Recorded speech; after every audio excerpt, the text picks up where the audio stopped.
Councillor Lees. It's been seconded. All those in favour, please show. That appears to be unanimous. Thank you. Wasn't. Those against, please. Abstentions? Just one abstention. Sorry.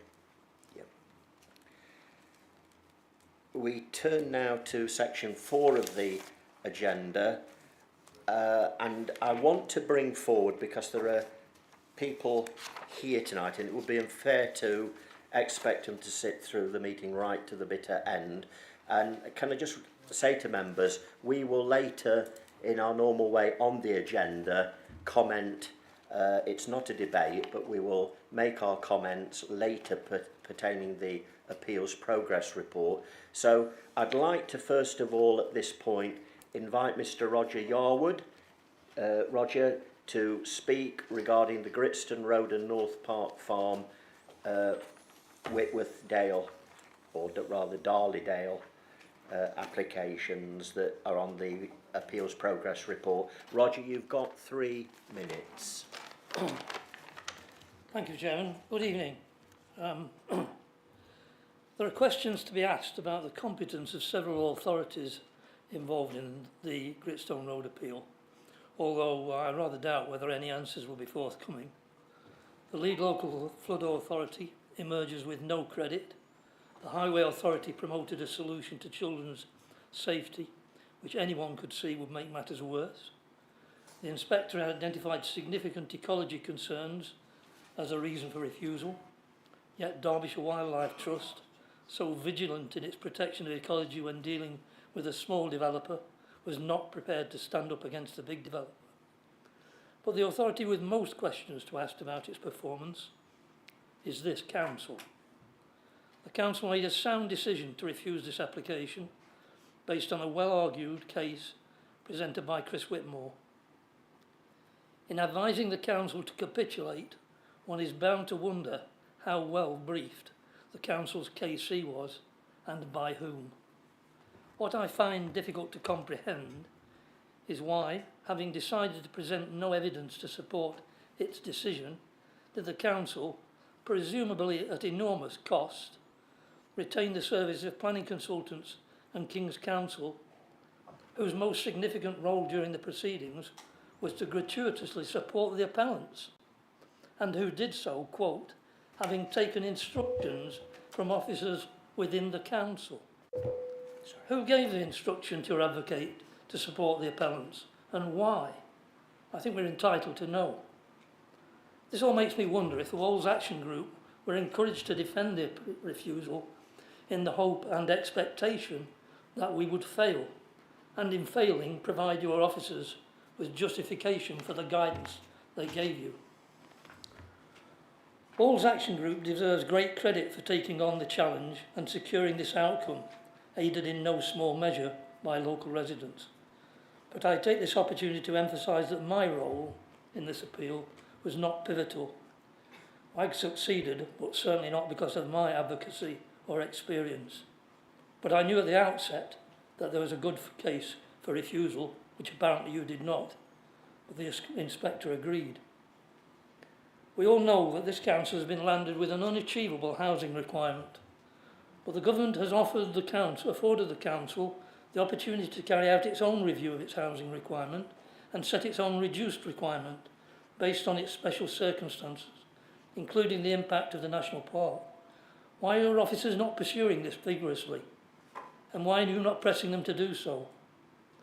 Finally, whilst not seeking to rub salt in the wound, well, not much salt in the wound, can I encourage you to review the 2 appeal decisions at North Park Farm, reported at the end of your agenda? If you take the trouble to read the inspector's decision, you will be able to make a judgment about the level of competence shown by your officers. Okay, Roger, I've let you go over time, but yeah, thank you for... I'll finish it. But, yeah, cheers. Thank you.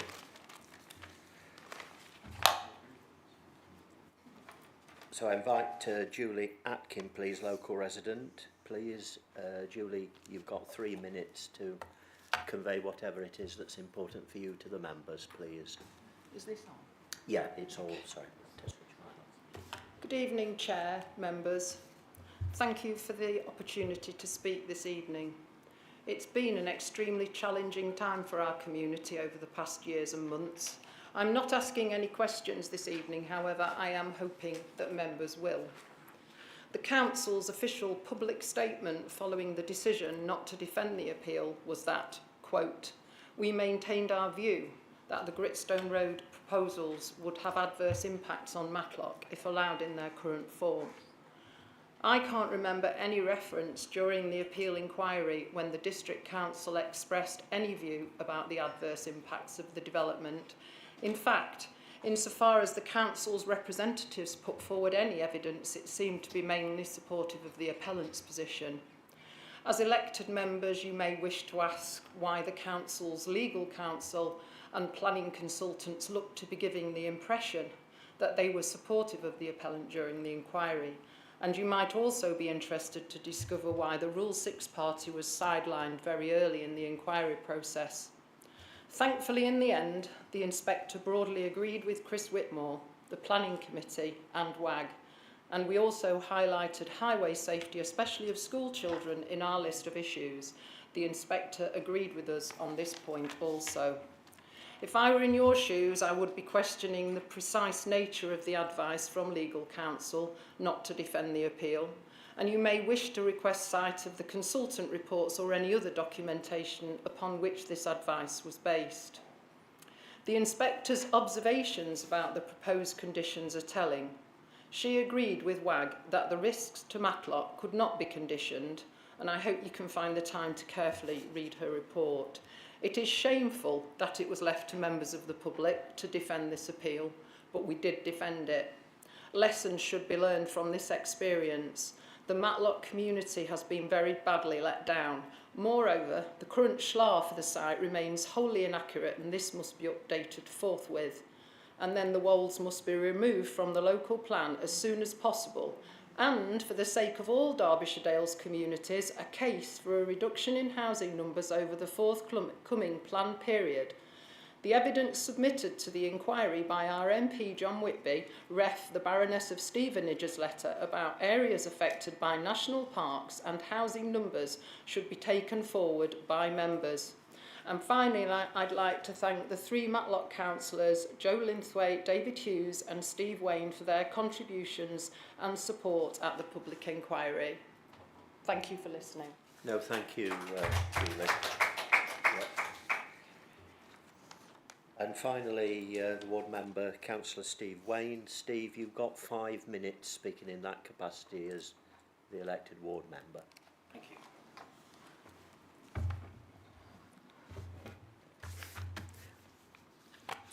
Chair, members of the Planning Committee, thank you for allowing me to speak regarding the determination of the Gritstone Road application.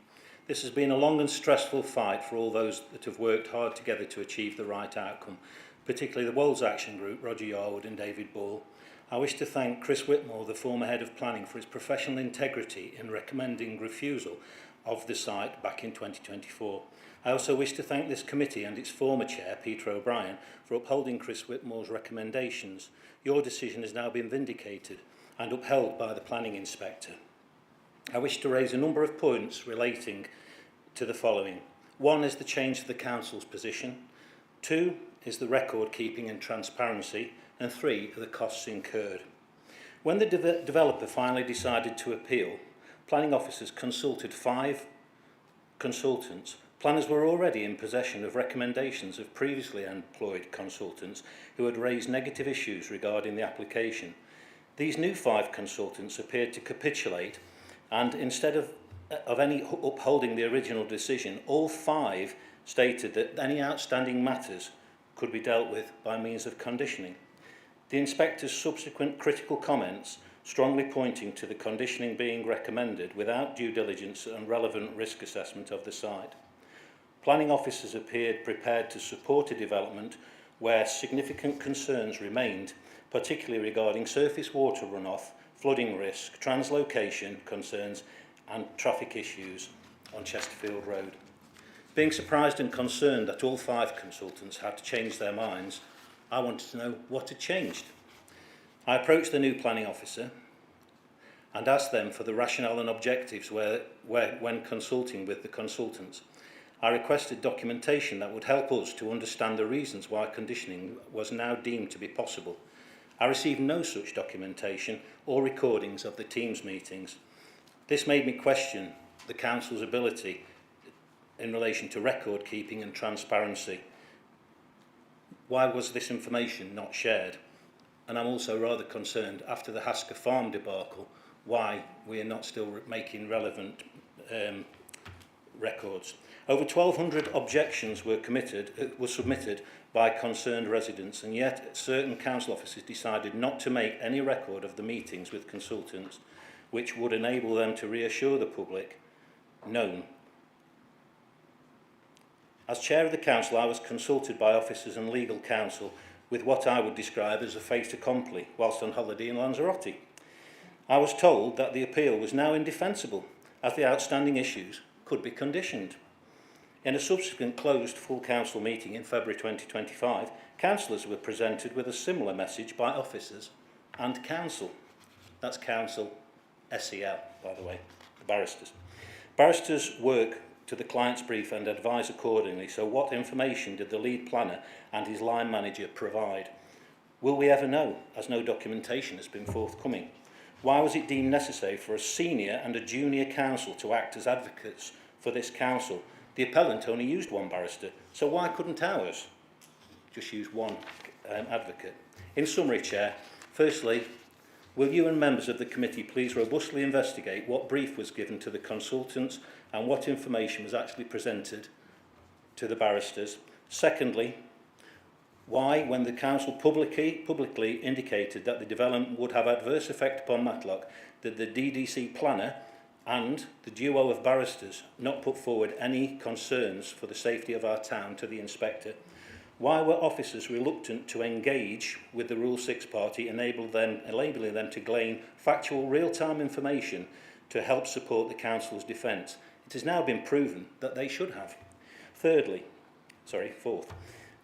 why were the Rule 6 party cut adrift to present their own case alone to the inspector, with the council's advocates appearing to side with the appellant? It must be noted that the Rule 6 party won this appeal and not this council. Open source documentation and the Derbyshire Dales District Council website suggests that well over £150,000 has already been spent on not successfully defending this appeal. That's on the council's part. I am aware that what the Wolds Action Group has spent is minimal compared to that. How did the council arrive at the decision to employ the number of barristers and consultants they did, and how were they selected? Was this the best use of our council tax funds, particularly to employ a KC and a junior? Finally, should the developer choose not to take this matter to the High Court, will you ensure that this development is not included in the draft of the new revised local plan?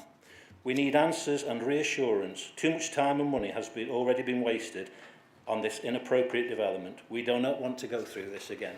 Thank you.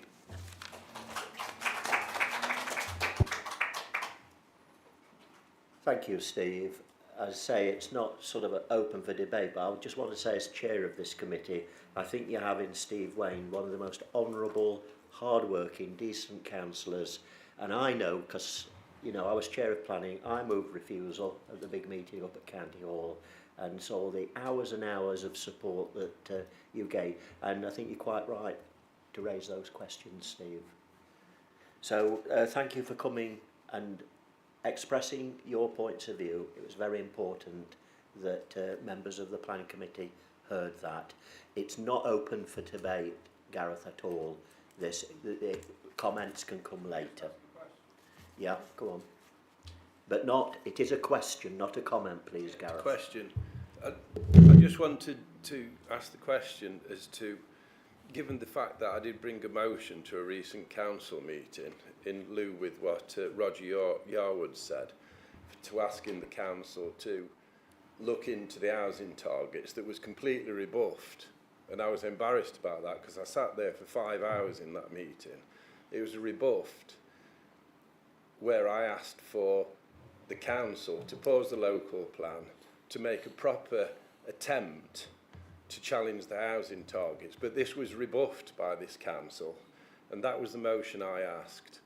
Now, next, Gareth, I've we also, get- next, sorry, the we're question is, digressing. no, the question is I'd like to ask. Well, get on with Why it. haven't I had a reply to my email to all members following the decision of the Gritstone Road as to why we're not moving to removing, within the local plan review, removing that site completely as a possible development site in the future?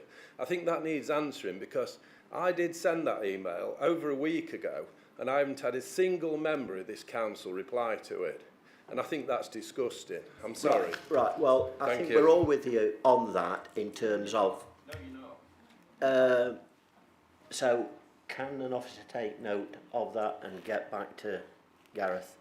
I've just forwarded my email Point that I of sent. order. This is not for the planning committee. This is for the local plan committee or the council. Yeah, I think, Gareth, you're abusing my goodwill at this point, and you can make these comments later when we have that reasoned debate. It was important at this point to clearly and give time to the members of the public and the activists who were entitled to that space to be able to convey to us, which they've done very effectively. So I want to move on now, please, because we've got a big agenda. Yeah. We move on now to applications for determination. Now, for information, 2 are being withdrawn, and I'll ask the planning officer, Chris, please, to explain. It's the 2 at Wiksworth. Chris. Yes, Chair, that's correct. It's items 5.5 and 5.6 of the agenda relating to 8 and 9 Greenhill Wiksworth. They're withdrawn from the agenda in order for officers to seek some further clarification from the applicant in relation to a number of details regarding how it's intended for the properties to be used. Once these matters have been clarified, the items will be brought back to the committee to consider on the next available agenda. I'm obviously aware that a number of members had queries relating to these 2 applications at the site visit yesterday, and I'm happy for them to contact me if they've got any queries about these 2 applications after the meeting. Would a member be prepared to move that we do that? David? Chair, I can move that. May I ask a question, Yeah. Chris? The one thing that confused me about those 2 applications, which I wasn't at the site visit unfortunately due to other business, change of use. Could you explain the reasoning, whether when they come back, there will be a change of use, and why will be a change of use? I think you've gone to the heart of the point that I would like further clarification on myself from the applicant, because that depends on exactly how the buildings are used. It's a grey area in planning law as to when a single family dwelling, use class C3, moves into a sui generis holiday let. There are various matters to consider. In some cases, and particularly where it's a small holiday let, it may be the case that no planning permission is actually needed for the change of use element. In other cases, particularly for larger holiday lets, where there are lots of comings and goings from the property, it may well be the case that planning permission is required for the change of use. We've got 2 slightly different proposals, one for a smaller holiday let, one for a larger holiday let, and I think the detail that I would like clarity from the applicant on is exactly how it's intended to use these properties, so that we can then give the right advice to the committee, because clearly what needs to be known is whether the policy relating to change of use kicks in or not, or whether in fact it can't be applied because no change of use is being proposed. It's a complicated grey area, and I think, in my view, we need some further information to clarify it. Thank you very much, Chris. Been moved. Is it seconded by you, Peter? Sorry? Well, Okay, but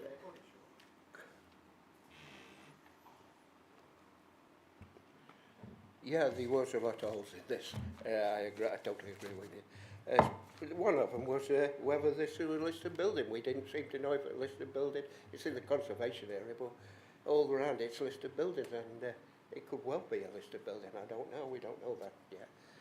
Also, you've got to bear in mind that Wiksworth have a neighbourhood plan, which is different to any other council in the Derbyshire Dales.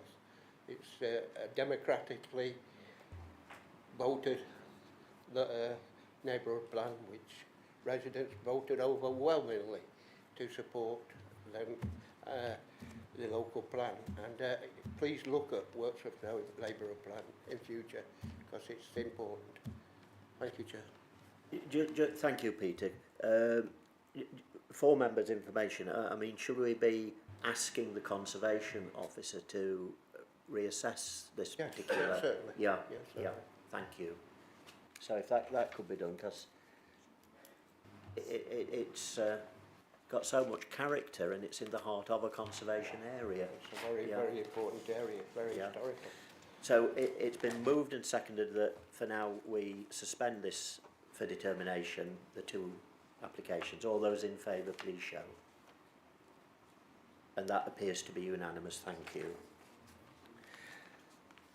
So we're going to move now to the first application, proposed extension to industrial building, Derbyshire Aggregates, Dalton Central Hub, Blenheim Road, Airfield Industrial Estate, Ashbourne.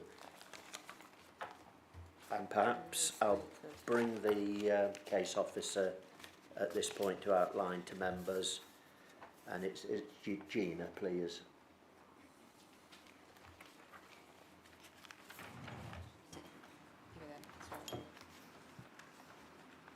Thank you, Chair. So this is an application for the Derbyshire Aggregates building, which is on the Ashbourne Airfield site off Blenheim Road. It's a manufacturing, aggregates manufacturing business that's been established for a few years now. It used to be... So, sorry, just one more, yeah. Point of order, aren't there three speakers on application 24-01044? On that one. Yeah, there might be. We're not on that. Are we? Oh, sorry. So carry on, please, Gina. Yeah, so this is a extension to one of the buildings, one of the smaller buildings on the site. It was previously Vital Earth, some people know it as Vital Earth, which was one of our old recycling sites. And they're seeking a extension to one of the buildings as part of the expansion of the business. And it's going to be on the end of the smaller set of buildings to the south of the site, creating 870 square metres of additional floor space, again for use of preparing and manufacturing aggregates. There's been no particular comments or anything in respect to it. The environmental health team did speak to me about looking at potential impact of that part of the site in terms of some of the properties further out. So we've made sure it's conditioned as the rest of the site is, so in terms of operating times and delivery times as well. So there shouldn't be any further impact to residential amenity above what's already there. So yes, just an extension which will be attached to an existing building, faced in the same way. It's slightly set back from the existing building, help it to appear a little bit subservient, and it's going to have the same conditions in terms of operating hours, use and things as the rest of the site. Thank you, Gina, for that outline. So it's open now for questions, please, members. Councillor Lees. Thank you, Chair. My question is just related to it, actually, on recommendation 3. The working hours, 7 a.m. till 7 p.m. This is an industrial estate that works around the clock mainly on other premises, so why do we need 7 till 7 on this particular one? Because other premises operate 24/7. I'd agree with probably the Sunday bit, but throughout the week I don't think we should have a time restriction myself, personally. I think it was the advice of the environmental health team, as that's what the rest of the site has. They had some issues with potential noise concerns with the residents, I think, can't remember the lane, but have I just put it on, I can't remember if I put it on delivery times or operating times. Any further questions? I can Councillor Mel- review if you think it's delivery time. So I think the operating hours are longer than that, it's just delivery times to site that they wanted conditioning. If I may come back, Chair, it's Derbyshire Aggregates, and it's aggregates that are coming in and out all day long, probably all night long. I mean, we've got Moy Park on there that are bringing chickens in 24 hours of the day, and a corn mill that's doing the same, which, you know, and Frank Wright's as was. I don't think we should be putting this time restriction on. Thank you. Okay. Councillor Maelstrom. Yes, I just wanted to ask whether there's going to be solar panels on this, obviously quite a large building, and also whether there will be a lighting plan to minimise any light pollution, to make sure the lights are angled downwards. In terms of solar panels, I think they're looking at it more broadly on the rest of the site, so I'm going to try and pick it up as part of that. I've not commissioned a lighting plan, but it is something we can consider. If there are no further questions, we'll go into debate, and that, Stuart, is your opportunity to perhaps see in terms of relaxing or getting what you were commenting upon in terms of hours. Gareth? Ask a question. Yeah. In light of what Stuart said, has the applicant, the developer, actually made a quarrel about the... Yeah, we agreed to it. I think it's because it's the last unit before it goes into... it's the last unit on Blenheim Road. Yeah. I mean, I didn't initially think there would be much in terms of amenity impact, but I know the environmental health officer knows that area very well. So I think that's why they're a little bit more cautious in terms of this one, and that we've just put it on delivery times. But I know the whole of the site was considered in terms of hours when it was redeveloped as an aggregate site. So I think they were okay with that particular condition, and I think it's just perhaps maybe overly cautious, but it is a bit closer to dwellings and other parts of the site. I mean, what I'm really asking, do they actually want to work outside those hours? Well, they not really. They didn't say anything other than they wanted to work within the rest of the site. But I think the delivery times were put on as a particular condition of the site having a change of use. So some of the other hours in terms of operating from there already pre-existed as part of the Vital Earth application. But when it was when a change of use was done, they asked for delivery times to be conditioned. Environmental Health did. Right. So it's just been moved across. But it is a bit of a strange one. But I think it's just because it's the last one on that particular on Blenheim Road. So they're perhaps a bit more cautious of the residents close to it. I think that's just it. So can I remind members, the officer recommendation is approval, and we're in debate, and we will need a mover and a seconder to something. So Councillor Lees. Thank you, Chair. Yeah, I'm happy to move these recommendations apart from recommendation number 3.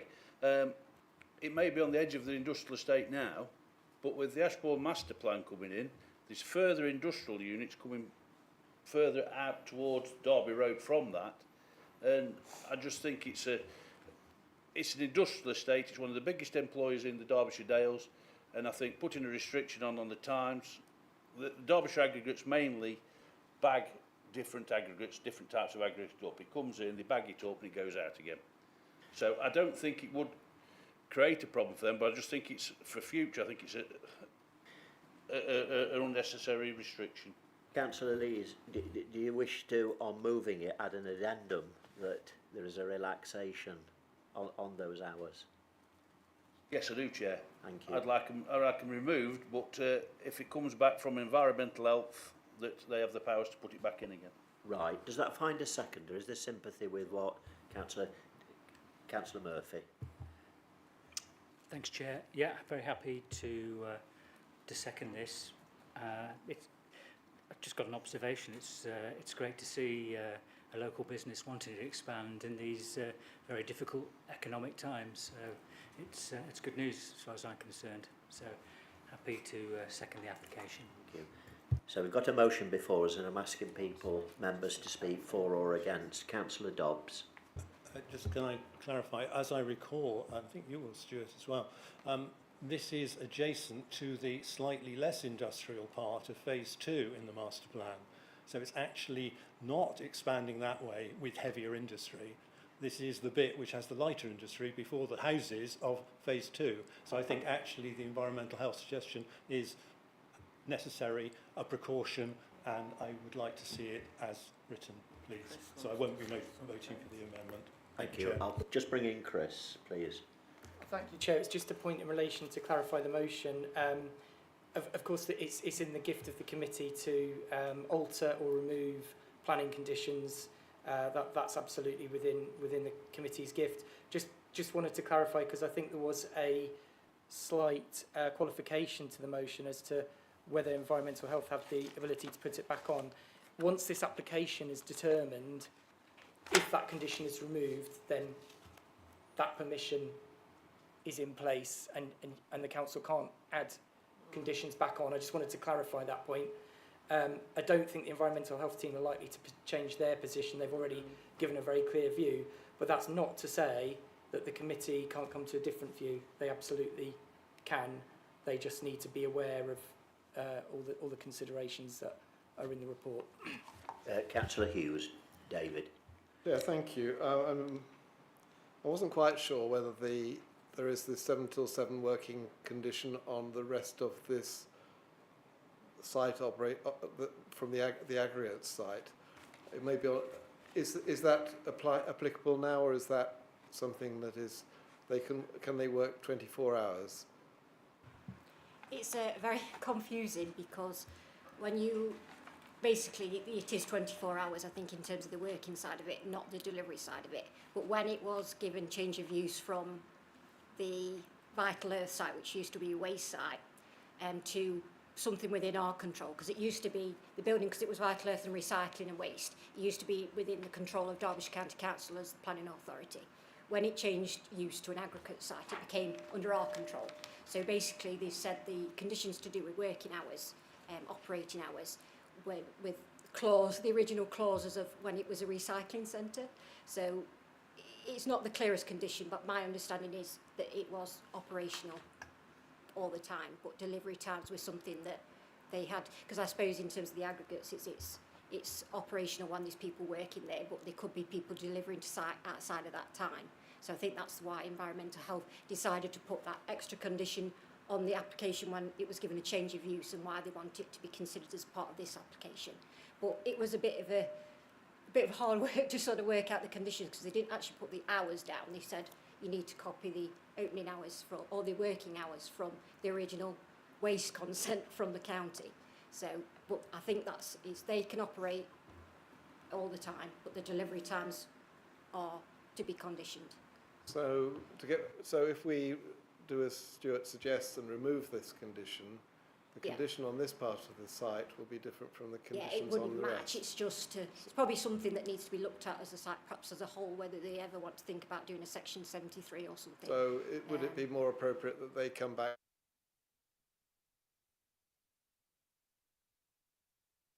if they wanted to pursue that?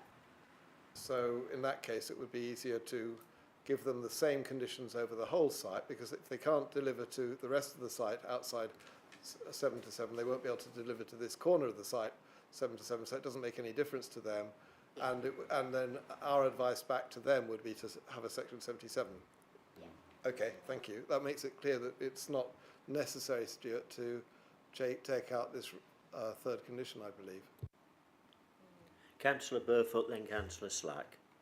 Thank you, Chair. Just to say that we have been given a very clear view from our environmental health people, and I think it sounds as though the actual company have not made representations to change it, so they seem to be pretty happy with what we are recommending.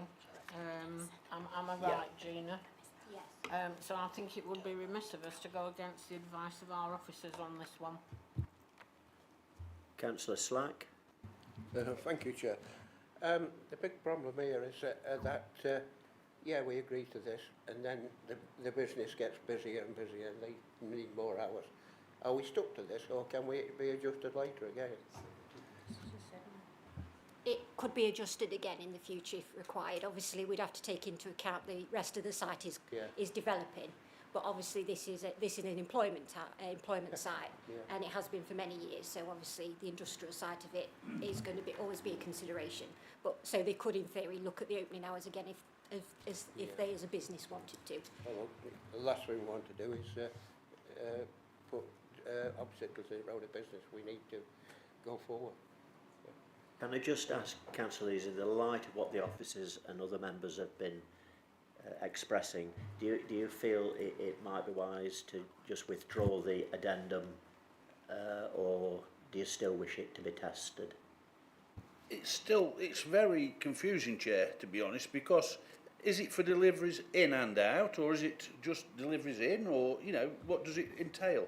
Because this could stop somebody working another 12-hour night shift, in my opinion. It's end of the day, it's an industrial estate, and to me, the industrial side of it should come first, before the housing part of it, because the industrial estate is the big earner for the Derbyshire Dales, and we need industry. Can I just test then, members, because we could be going around in circles all night, and if it falls, well then we're into again a fresh mover and seconder of a proposal. So all those in favour of what has been presented to us from Councillor Lees and Councillor Murphy? Can I just say that it's actually quite clear, all deliveries to and from the site, so it's in and out. Yeah. Right. Yeah. So all those in favour? Okay. Yes, you'll move. I just feel that this site is going to be penalised because it's happening all over the rest of the industrial estate. Why should this one just be restricted on deliveries in and out? Fair comment. Yeah. All those in favour then of the motion, please show. That's 4 against. 1, 2, 3, 4, 5, 6, 7. And abstentions. Any abstentions? No. Therefore, the motion has fallen. So I need a mover and seconder of officer report and approval. Councillor Peacock's moved it. Councillor Hughes, you've seconded it. Do you wish to speak, Lucy? No, I do think it's sensible in this case to go with the officer recommendations, and then if the applicant wants to change the rules, then they can come back with a request for that later. David, you're seconded. Yeah, I was going to say the same thing as Lucy. Right. Okay, we've had a good... Laura? Can I just ask for the lighting plan condition to be included? Sorry, I didn't quite grasp. The lighting plan condition, Gina mentioned that we could condition that a lighting plan be approved by officers first to make sure that it doesn't contribute unnecessarily to light pollution from the site. Right. I'm thinking about angling of the safety lighting. The sensitivity of that. Yeah. Is that okay, Gina? Yeah. Good. All those in favour of the motion then please clearly show. That does appear to be actually unanimous, so yeah, thank you members. Our next application pertains to the first site visit yesterday. It's the proposed replacement extension and proposed annex at Parkview, the town Carsington. Now I'd like members first, we had a late representation submitted, and it's important members for a few moments avail themselves of this from John Ramsey. It should be in front of you, so if you just kindly have a look at that please. Oh, there is, yeah.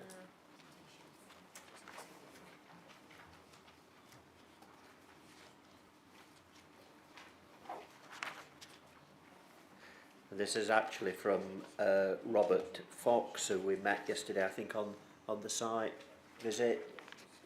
So,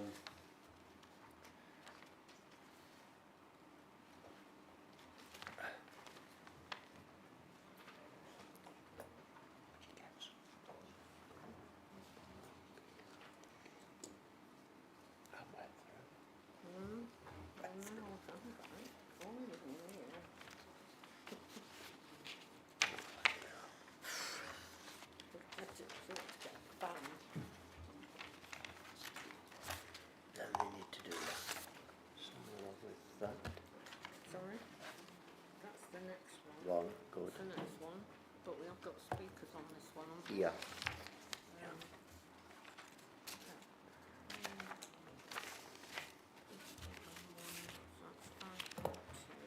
Thank you very much.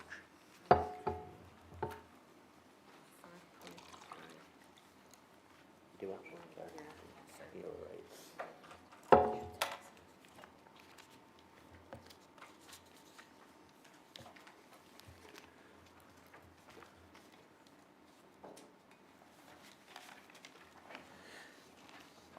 We listened yesterday on site to comments from the parish council and carefully viewed the site. So I'd like to invite now a number of people who wish to address the planning committee.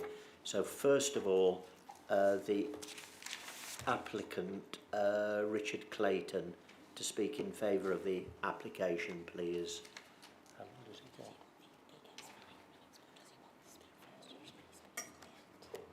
Let him speak first. Now, Richard, as applicant, you've got 5 minutes.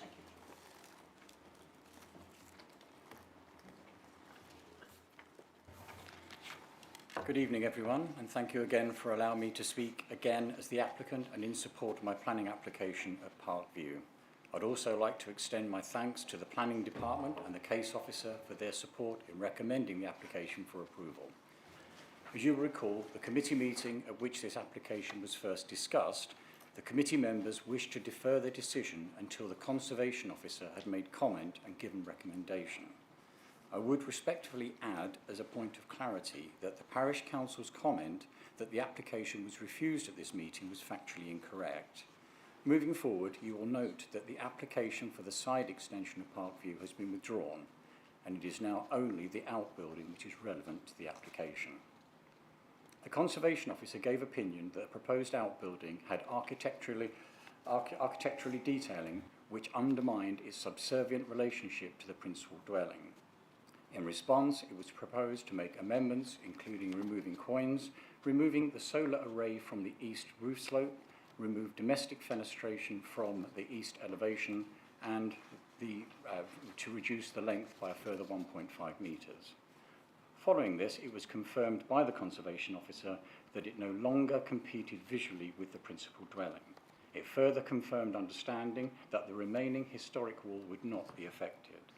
For completeness, a recommendation was made that the short section of wall to the north of the building be retained. This, of course, was acknowledged as being the case. The Conservation Officer flagged the scale of the outbuilding, which resulted in the revised plan reducing the size of the footprint. This should also be read alongside the Conservation Officer's comments on the pre-application advice from the Planning Office that reference, and I quote, a modest building and reduced from the proposed scale. This proposed scale refers to the original pre-application plans, which were one was double width and one was 2-storey, and far more visually intrusive than any of my proposal. And my proposal was rendered more modest, I believe, by comparison. Addressing an issue raised regarding the curtilage, I would add that given the comments from the planners and the Conservation Officer, that this would have been considered and evaluated as part of the application, and they both conducted site visits. Referencing the approval application 20/01056, the area in question had been developed within the definition of development and a precedent set. The Case Officer's appraisal under section 7 of his report confirms the following under subsection 7.10. The siting and revised scale and appearance are such that the building can clearly be identified as subservient to the host dwelling and would not read as a separate dwelling. Furthermore, as outlined in the Conservation Area Appraisal, outbuildings in the grounds of detached historic houses forms part of the characteristics of the village of Carsington. Local amenity, which is referenced under subsections 7.16 and 7.17, acknowledges that the proposed outbuilding has no significant impact on neighbouring property. In fact, the nearest property is orientated south away from the proposed building. The outbuilding consolidates our needs and obviates the requirement for scattered sheds and containers, which would be more visually intrusive and less sympathetic in design. You will note under subsection 7.26 of the case officer's report, under permitted development rights, other outbuildings could feasibly be constructed on site. I support his recommendation to revoke permitted development rights as a condition of granting planning consent. This should reassure the neighbouring properties that the outbuilding remains subservient to and attached only to Park View. There will be no opportunity to create a separate dwelling. This is referenced and set out within section 8 of the case officer's report. The construction will be of reclaimed and sustainable materials, use local trades and supports the council and national objectives for renewable energy development, with solar panels installed on the non-visible slope of the outbuilding roofs. These benefits outweigh any perceived harm.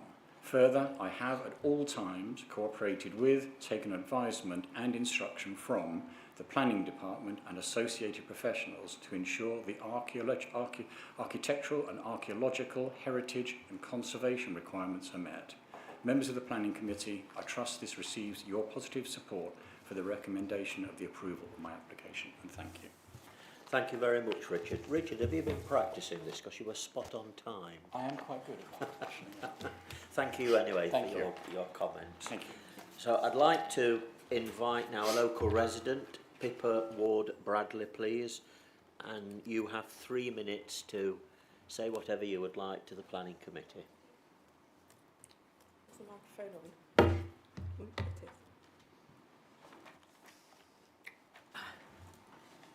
Chair, members of the committee, thank you for the opportunity to speak today on behalf of myself and the neighbours. Despite amendments to this application, key concerns remain, and we ask of you to consider the following. On heritage and character, the annex is still large, intrusive, and fails to be subservient to the 17th century cottage and its subsequent additions. Does this reflect the modest building expected under local plan policies PD1 and PD2, or is it creeping over development in a sensitive area? The Conservation Officer confirms the scheme would not preserve or enhance the conservation area, a clear legal duty under national and local planning policies. If the committee approve this, how will you defend future applications that further erode our heritage assets? On the archaeology, the county archaeologist warns that this is a historically sensitive site with potential for permanent damage. Should the committee actually approve a development that requires archaeological monitoring to avoid harming what remains, or reject the application to avoid building here altogether? On the use and the visual impact, it's not a modest small outbuilding, it is not a replacement. It is large, it increases the footprint, it is detached, and it is new. And also it is outside the original domestic curtilage. It's on former paddock land, agricultural land, and it does have the appearance of a separate dwelling. Given the scale and location, how would the committee ensure that it remains ancillary to the house, it is not connected, rather than leading to the intensification or conversion? Despite removing PD rights as a condition, what practical measures will be in place to monitor and enforce this? From public vantage points, it will be dominant and it is intrusive. After your site visit, can the committee honestly say this enhances the conservation area, or does it actually harm key views and local character? Finally, the case officer accepts that there will be less than substantial harm. Under the National Planning Framework, less than a substantial harm does not mean the harm is trivial. It simply means it falls short of the highest threshold of substantial harm. But the policy is clear. Any harm to a heritage asset, whether substantial or less than substantial, must carry great weight in deciding the application. Such harm can only be justified where there are clear and evident public benefits that outweigh it. And those benefits must serve the wider community and not simply the applicant's private interests. In other words, less than substantial harm is still genuine, acknowledged harm. If the benefits are minor, private, or speculative, the National Planning Framework indicates that the balance should fall firmly on the side of refusal. So therefore, what is the genuine public benefit here that outweighs this acknowledged harm? After 2 consultations, your own... Pippa, I have to ask you to stop now. You've allowed you slightly over time. Okay. Thank you. Thank you. Yeah. Could I just say that I'm refusing? Yes, yeah. Yeah, Pippa's just making the point. She's a local resident. Obviously, they're speaking against the application.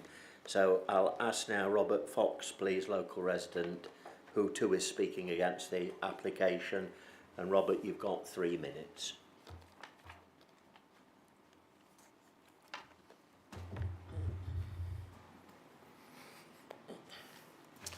Hello, I'm Robert Fox. Firstly, my apologies for generating yet more paperwork for you to wade through with my late submission. I live virtually opposite the site of this proposed annex and have done for some years. The site is outside the domestic curtilage of the house. This important point has been raised previously but does not appear to have been given due weight. The curtilage is clearly marked on various official plans. When marketed in 2018, the house was advertised as including an attached paddock. The proposed site of the annex is within that paddock, outside the curtilage, in a field, on agricultural land. I can't make it any clearer than that. From 2020 onwards, this land had many tonnes of building waste dumped onto it from works on the house. This rubble and spoil was then spread over an extensive area, and later permissions, including additional car parking, were granted only on condition that the paddock be regraded and reseeded. To my knowledge, this has never been done. The proposed site, therefore, has been artificially raised by 2 metres or more in some places, which would only serve to increase the visual intrusion of any annex. That extra parking, which would also serve the annex, has created another issue. In late 2020, the Highways Authority noted that it had intruded onto the adopted highway by some distance. They stated that this should be remedied, and this also has not been done. I doubt that the authority has ever visited the site, and I am therefore not really surprised that they have apparently no objections to the current application. Had they visited, they would have noted the restricted approach, difficulty in accessing some of the parking, and a lack of an official turning area at what is literally the end of the road. The planning officer's report states that it does not consider that there will be significant impact on the residential amenity of neighbouring properties, which is another way of saying that there would be an impact. I can confirm that this is the case with the development to Parkview has already had in relation to loss of privacy and increased noise levels. Further development as proposed would only exacerbate these issues, and given the proposed site and location of the annex, there would be considerable visual intrusion. The report similarly concludes that there will be limited harm to the character of the conservation area, i.e. there would be harm. The volume of the proposed annex, despite recent amendments, remains substantial and would only harm the character referred to. The report states that this would be outweighed by public benefits, but other than the incorporation of solar panels, the development only serves the interest of the applicant. There is no significant public benefit, if any. Further, I do not believe the potential removal of permitted development rights within the curtilage would be the correct thing to do, as surely that's what these rights are for. I note the reports from the county archaeologist and the conservation officer, both of which confirm concerns and suggestions made by local residents, some of which include the statement along the lines that a suitably designed and well-positioned modest outbuilding would not be incongruous and would have minimal impact. Robert, I'll have to ask you to cease now, because you have slightly gone over time. All right, thank you. Thank you. So I'll invite now the case officer, Edward, please, to outline for members.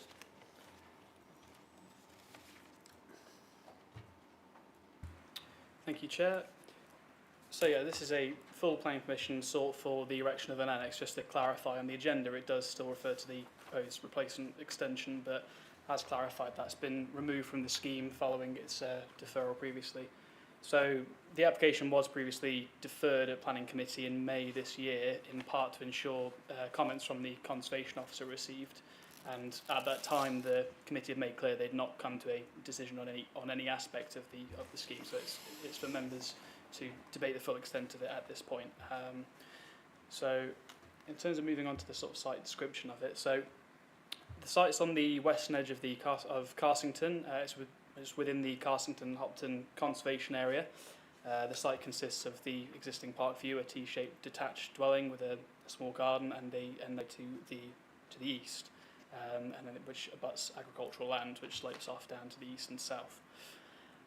So, as previously, based on previous officer report and carrying that over along, the principle extending a dwelling or erecting outbuildings in relation to it is accepted in the local plan, even within countryside locations, as long as it can be achieved without resulting in a cramped or overdeveloped site, and respects the character of the area, and there's sufficient parking space for cars.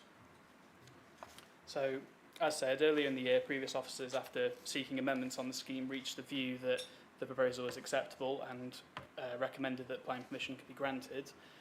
And as said, members resolved to defer the application to seek comments from the Conservation Officer, which was then done. Conservation Officer comments were received, which set out objections to the scheme. These predominantly concluded that the two-storey extension that was originally proposed, the alterations to the curtilage and boundary and erection of an outbuilding of the scale that was originally proposed in totality would not preserve or enhance the character of the conservation area, resulting in harm which was unlikely to be outweighed. So, following that, the applicant made a series of additional amendments to the scheme, which included removing the proposed extension entirely, so we're focusing on the proposed annex at this point, removing the coins from the outbuilding, removing the solar array from the east roof slope, and removing domestic fenestration from the east elevation, and reducing the length of the outbuilding as well by 1.5 metres. This is in addition to the other amendments that had previously been made when the application was put forward to committee back in May 2025. So I've got the existing proposed elevations on screen, along with how they relate to park view as well. So, and that's the east elevation that you see approaching the property. But going back to that elevation there, so the conservation officers confirmed that the changes now mean the building no longer visually competes with the dwelling. So in that essence, they consider it to be subservient in nature. It's considered on that basis that the outbuilding would not result in a cramped or overdeveloped site, and it would be in a position to respect the character of the original dwelling that's based on materials and scale and the amendments that have been made, and there'll be sufficient space for parking. Outbuildings are a part of the character of the area as a whole. It's acknowledged within the conservation area appraisal. Outbuildings as part of large detached houses is a theme within the conservation area. However, it's also acknowledged that boundary walls form part of that theme as well, and they're key elements within it. So if I move towards, there's the outbuilding plans there, and it reflects the amendments that have been made over time.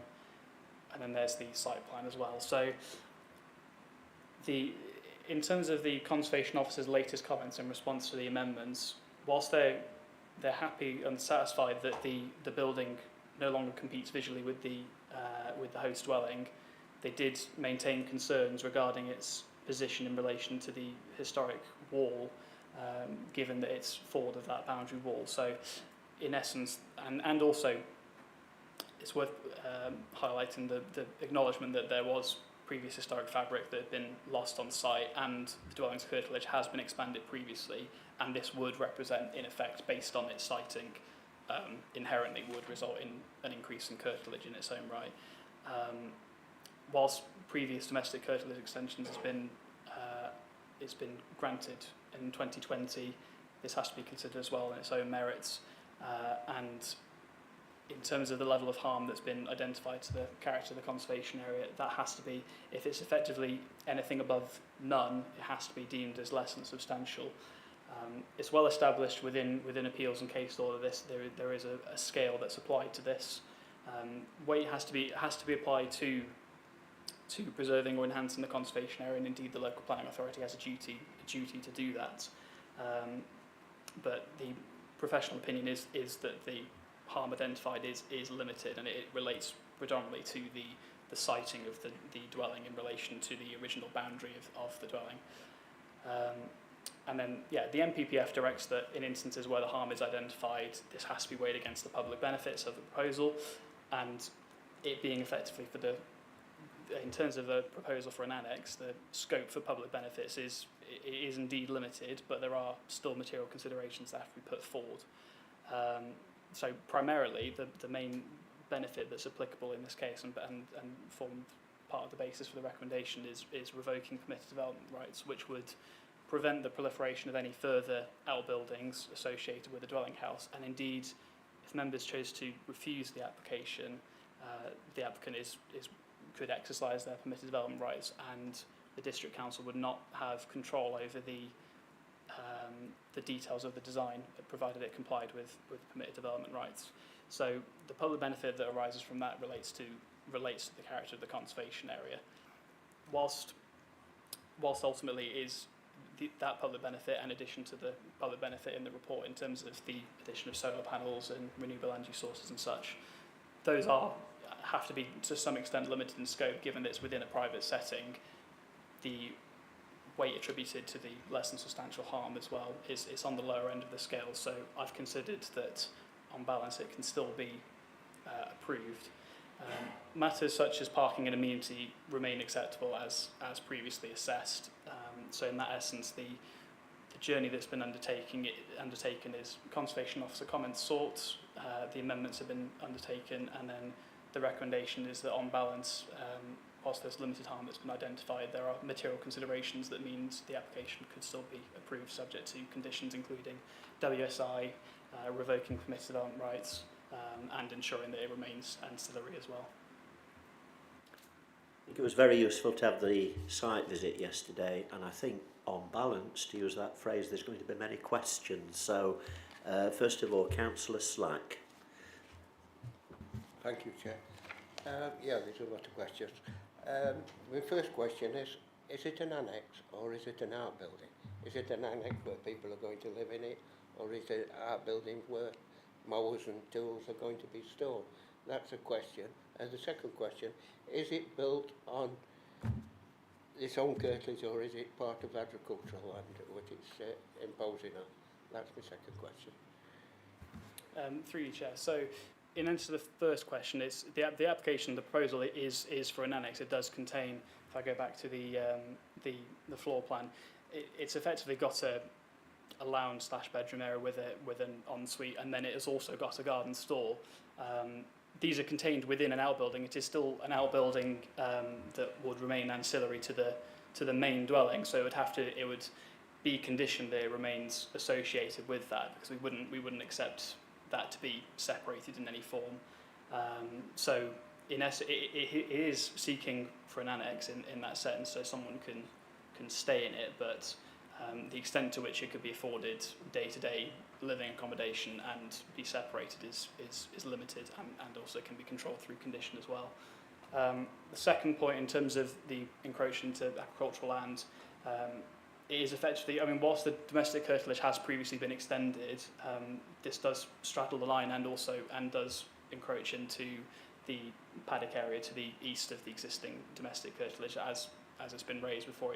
The red line boundary of the site includes the host dwelling itself, and also the paddock area that comes as effectively a package. I mean, curtilage is something that can be determined in fact and degree, and it's a case of planning judgment as to where the curtilage lies, but it is also determined through planning permissions as well, in part. So this would, in effect, allow for the extension of the curtilage necessarily by allowing for the siting of the annex in that position.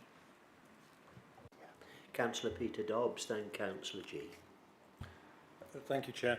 I did give warning. I don't know if you heard the message from yesterday. This is going to sound very technical, but I'm getting to a point about permitted development rights. So what is your understanding of the eaves height? Because the report from the Conservation Officer and the drawings do not quite agree. One quotes first floor height, one quotes a different figure. It is significant, I promise you. Through you, Chair. Sorry, do you mind clarifying what the question is? Indeed. Could you tell me what the eaves height is for this annex? Because the Conservation Officer says 2.7 metres.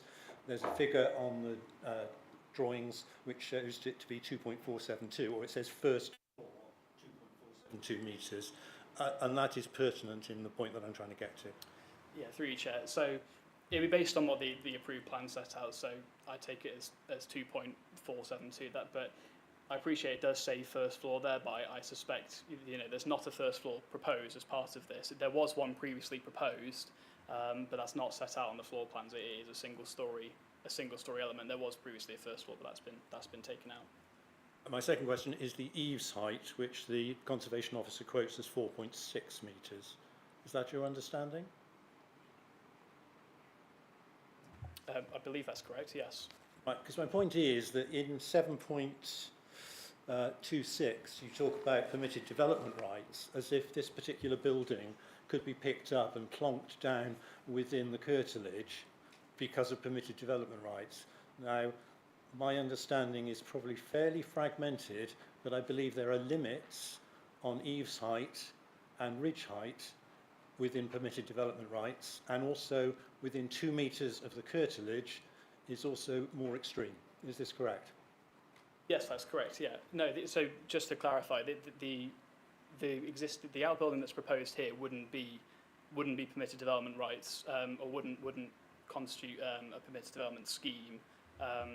But it relates down to, in terms of what they can do under permitted development. Yeah, you're absolutely right. The height has to be limited depending on how close you are to the actual boundary itself. There's predominantly other points to take into consideration in terms of the actual design and massing of it. Those we wouldn't have control over, and also the quantity as well. You can have up to 50% of the. You can take up to 50% of the curtilage of the dwelling house to the rear of it, minus the original dwelling itself. But, if I may, Chair, my point is, I can't quite see what you're getting at in 7.26, because I think you couldn't. You'd lose virtually all the garden if you put this. This is so big. If you put it in within that, it would not be within permitted development rights, and it would look very silly. So I don't quite see what your point is in 7.26, is my point, if I may. Just to clarify, yeah, this building itself, like I say, I don't believe, I haven't confirmed as to whether or not this, in terms of what it's certainly in its current siting, it wouldn't be permitted development, and also that's based on the use of it as well. The benefit arises in terms of potential number, and also relates predominantly to the design, the scope and extent of which you can do it. It falls effectively to the landowner, and also within the restrictions of the legislation as well. But it provides a level of control, and also in terms of dealing with future applications and dealing with the curtilage as well, as it applies to the site in perpetuity, effectively. So it relates not only to the sort of garden area as well, but anything else in addition. Thank you, Councillor Dobbs, for raising those questions, and I'm sure we can return to that in the debate. Councillor G, then Councillor G, and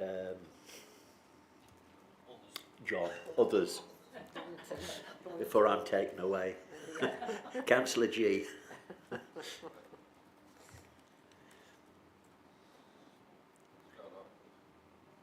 Oh.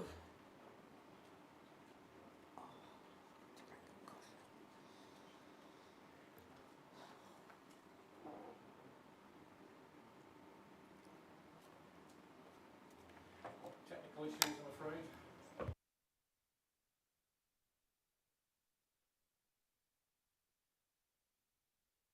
You've got a good voice, Gareth. You usually do a good job, so. Could I take it that these proposals actually fit in exactly with the aspirations and the new policies within the local plan to encourage proportionate development in, say, tier 3, 4 and 5 settlements? So do I get that this mirrors what we're wanting in our local plan? Through you, Chair, that is, I recall at the top of the sort of policy explanatory text that covers extensions and outbuildings, it is encouraged, and the local planning authority does want to support being able to extend and add outbuildings where feasible, effectively. My point is that we're trying to encourage some sort of vibrancy and some sort of give a kickstart to old settlements, and this type of, the fact that somebody local is willing to put a lot of effort and money and investment into it. I know it's been idea that it's for personal benefit. The fact is this will be there for future generations as well. And it shows that we're adding vibrancy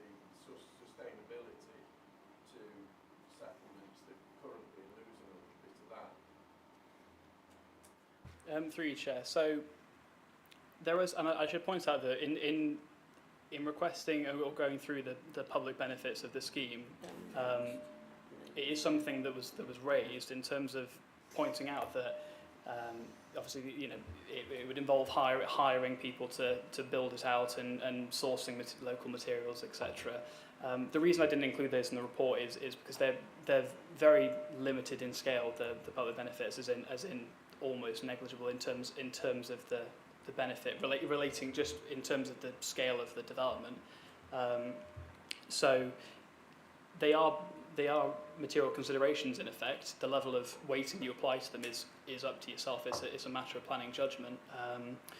It's not specifically a policy point in terms of the policy sort of supports these in principle, so long as they respect the character of the area, don't overdevelop the site, respect the amenity, and don't interfere with the amount of car parking on the site effectively. So the principal support for these and the fundamental understanding that it's okay to extend and provide outbuildings even in the countryside or more rural locations is already established in principle, perhaps in part for those exact reasons.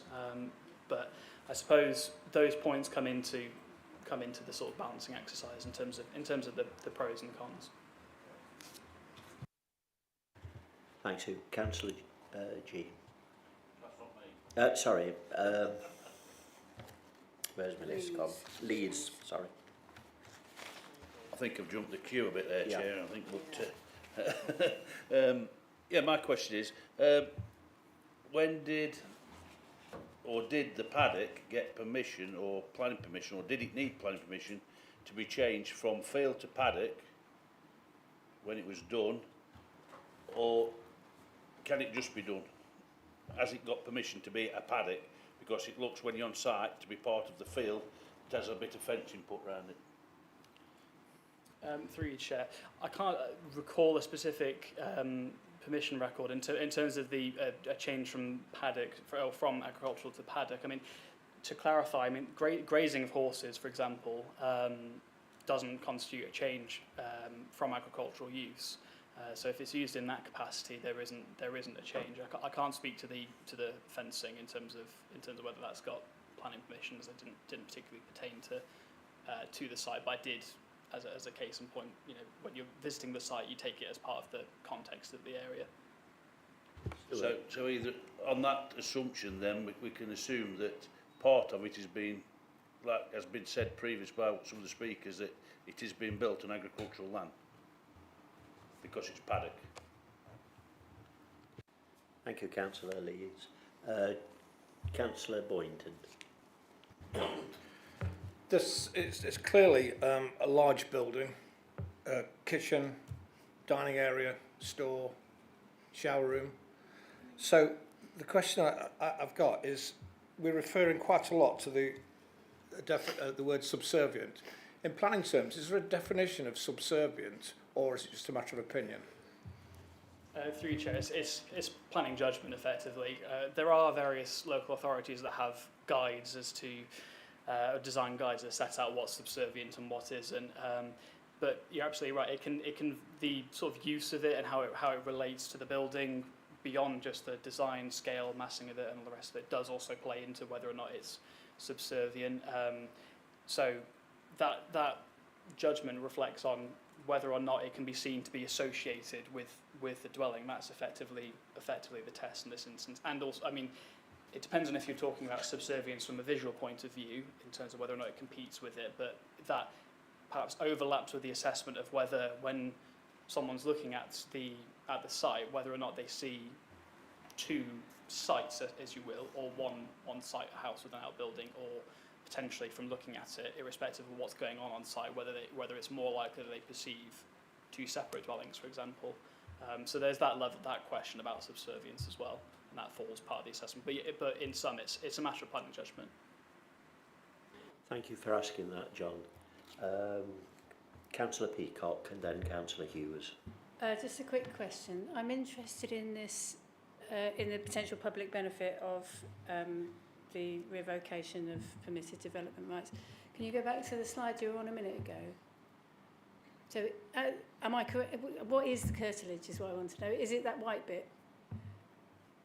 For clarity, so it would reflect, there is actually a plan on the previous consent relating to 2020 which shows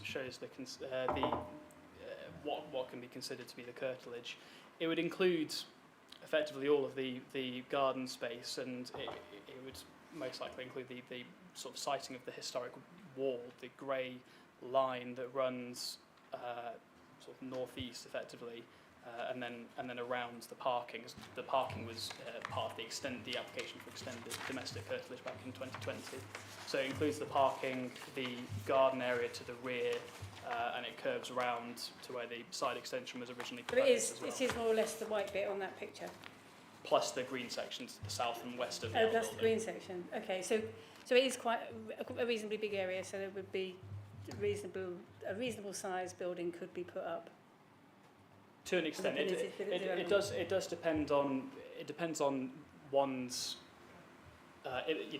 implementation of their or exercising of their permitted development rights. In terms of the size that you could get that would be justifiable as permitted development, you can cite it as long as it's to the rear of it, and there's still height restrictions. In terms of the footprint that it can occupy, it relates to 50% of the. It's up to 50% of the footprint minus the sort of original dwelling house in terms of the level at which it's taken up, so long as it was incidental. So you wouldn't, to clarify, you wouldn't be able to put an annex there. It would have to be garden, stores or anything directly related to the dwelling itself, not bedrooms, that sort of thing. Chair, Any further questions? Can you just clarify, Chair? Sorry. After what Ed just said, as we're looking at it from where we are, to the right-hand side of the annex isn't part of the curtilage. Am I right? You just said it was. That would be correct. Yeah. So east of where the proposed outbuilding would be would still be considered to effectively not be within the curtilage. You could take it as, in terms of it is effectively a fluid element as a curtilage is. So the siting of the outbuilding would necessarily become domestic curtilage, just because it's being used for domestic purposes, and this plan commission would include that. But anything that wasn't outside of it, or was outside of it, or not already within domestic curtilage, would not be, or not being granted plan permission to be anyway. Councillor Peacock, did you have any further questions? No, but I just wanted to clear that up. Yeah. Thanks. So it's Councillor David Hughes, please. Thank you. I'm a bit. Well, can we? I want to continue that question first, and then I've got a question of my own. Looking at this drawing here, there is a line which seems to follow the boundary wall. Is that the eastern boundary of the curtilage, or does the curtilage go beyond that boundary wall? Through you, Chair. So that's effectively how it's been labelled on the previous plan. It's labelled as residential curtilage, and the previous application will have been assessed on that basis. So the new annex is really outside that, completely outside that curtilage then? Yeah, it would be adjacent to it, but it would necessitate extending the curtilage to include it. It wouldn't include any land that wasn't as part of it, but that it would facilitate, result in that. Yes. Okay, so turning to Councillor Lee's point, that is actually agricultural land that is being built on, and there was apparently a condition that they would remove the remains, the rubbish that was placed on that, the building rubbish that was placed on that agricultural land, but that hasn't been done. But yet, this building is going to be placed on top of that, or in the same space as that, and is using it as a means of raising the height of the building. Has that been did you take that into consideration in your planning decision? So in terms of the point regarding whether or not works have been done in compliance with the condition, that relates to as I guess an enforcement matter effectively. So it's not whether or not that has been undertaken in compliance with the previous condition. That's not something that formed part of this assessment. In essence, my assessment of the application carried on the the deferral from the previous officer report, which recommended that in principle there were no issues with siting the outbuilding in this position, even though it would extend the domestic curtilage on that basis. Even though it was being built at some height above the natural height of the ground. Yes, I mean, of course, there's been some character concerns raised as a result from the conservation officer. I mean, that goes. The original planning officer did find before the conservation officer's comments were undertaken, they didn't think that was cause for concern. And obviously, the conservation officer now has had a chance to consider it as well, and they're, whilst they're satisfied with the sort of size of it, they did still obviously raise concerns in terms of it being sited. Their concerns related in terms of its relation to the boundary wall, rather than necessarily it being sited on agricultural land. I think that comes down to the sort of just the existing and original position of the boundary wall in effect, because it forms, in terms of the principle of or the character of it for the wider area. It's accepted that these types of proposals can fit into the conservation area, but I think it's because this dwelling had a wall that runs relatively close to it on the eastern side, so that would factor in because the boundary wall was considered a key element. Okay, thank you. Councillor Maelstrom. It was a procedural point actually. Yep. Has there been a deferral of this application? Does that mean members who weren't there can't vote on this return? Can that be clarified, please, Claire? You just repeat it, Laura.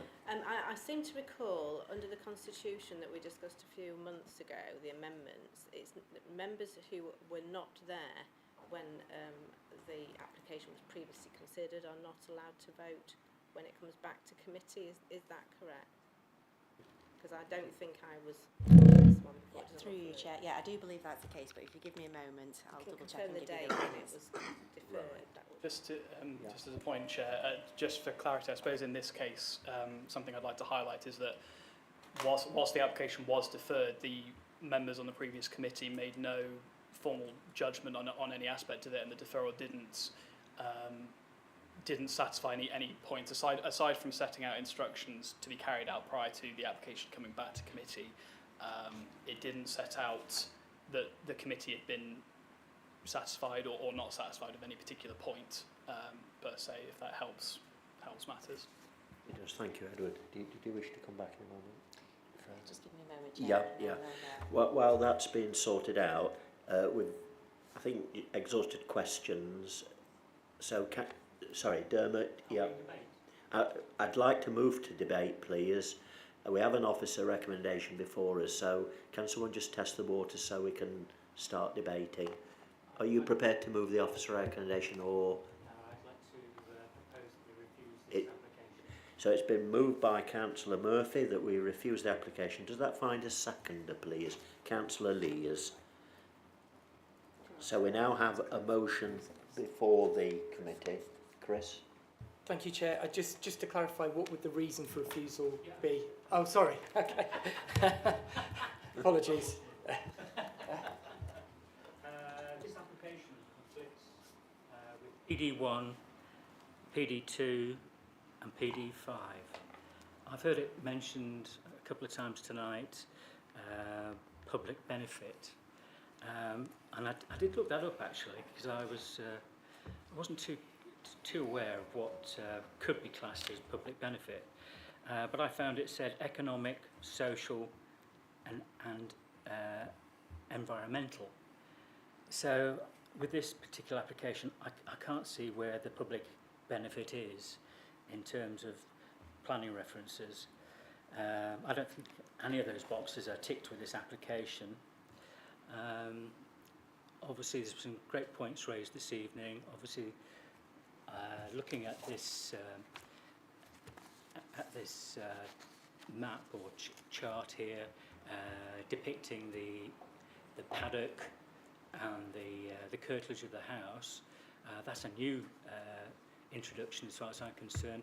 So I have concerns that we're actually building this annex on agricultural land. I really welcome the Conservation Officer's report, and I'm looking at her last paragraph. This site is historically sensitive. This site is a historically sensitive site, and despite amendments to the proposal in response to the previous consultation advice, there remain elements of this scheme which are cause for concern, particularly in relation to the interpretation of modest building and the gradual erosion of key features of the conservation area, such as the boundary wall. We work very hard over the years in planning to protect our conservation areas. I personally can't see how we could allow this building. I can't see that it enhances the conservation area in any way. It's in conflict with it as far as I'm concerned. I note there seems to be no support in the village for this particular application. Everybody seems to be all moving in the same direction. I've read all the input from the village, all quite reasonable concerns. I just find it very difficult to accept or agree to this particular application. I think about the skyline on in that particular area, and I've got a few photographs at home and whatever, and I just can't see how this has any sort of positive relationship between the main building. A point, and it's probably not a planning point, but you know, they've got that cottage. It's had a couple of extensions. For me, this is a bridge too far. This annex and whatever. And you know, it's on a route of a footpath. It's going to be seen by a lot of people and whatever. And I think it's not a positive application to be considered. Thank you. Thank you, Councillor Murphy. Councillor Lees. Councillor Murphy said all I was going to say, basically exactly the same policies that I was going to raise myself. I think it's a very does have impact on the residential amenity. It's impact on the heritage assets, and as you walk up that road, that's going to be quite high, and I can't for the likes of myself think why it's being designed at such a height for a single story building. So I'm totally against this application and move against officer recommendation. Second it, sorry. Thank you. Any other members wishing to take part? Peter? Just to add, if we could have the eastern elevation slide, I think it probably says all that. Back one. Thank you. That says all that I would want to say. Thank you, Councillor Dobbs. Councillor Slack. Yes, just to say, Chair, that it looks like a separate building completely, and if we Fraser coming up with it, there were two separate buildings. So this annex will in time become a building problem. So there's a danger of that. Also, it's on agricultural land, so yeah, I support the recommendation, the mover. Any further comments, or shall we test the motion? Councillor G. Right, yeah. I think we need to really think seriously about this. We've got expert officers who have recommended approval on this. The council, because it might be on about a few first-class stamps of agricultural land, it's going to have to get its head round that there are going to be some new accommodation buildings on agricultural and greenfield land that's proportionate with the size of these villages.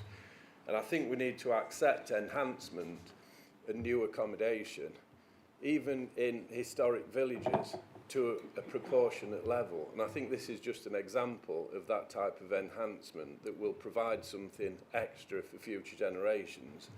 And when you have a look at the local plan and see what we've got to build, if you think we're not going to ever build on some greenfield, I mean, I never have a trouble finding a green field to take my dogs a walk, but I'm worried that in the future our children won't be able to find a house in these villages and the schools won't have any children in them. So you need to remember that when you're making these arguments against historical villages being impacted by modest development of this level, it's going to happen time and time again, and I'd be really worried if this council gets challenged on this decision. Thank you, Councillor G. Kerry, can you respond to Councillor Melstrom's question, please? Yeah, thank you, Councillor Melstrom. You're absolutely correct. Just a couple of things with it's within the local protocol for planning members at 11.5. It does note that anybody on a deferral, that yes, when it comes back to committee, then those members that can vote are those that were there for the first round of that application.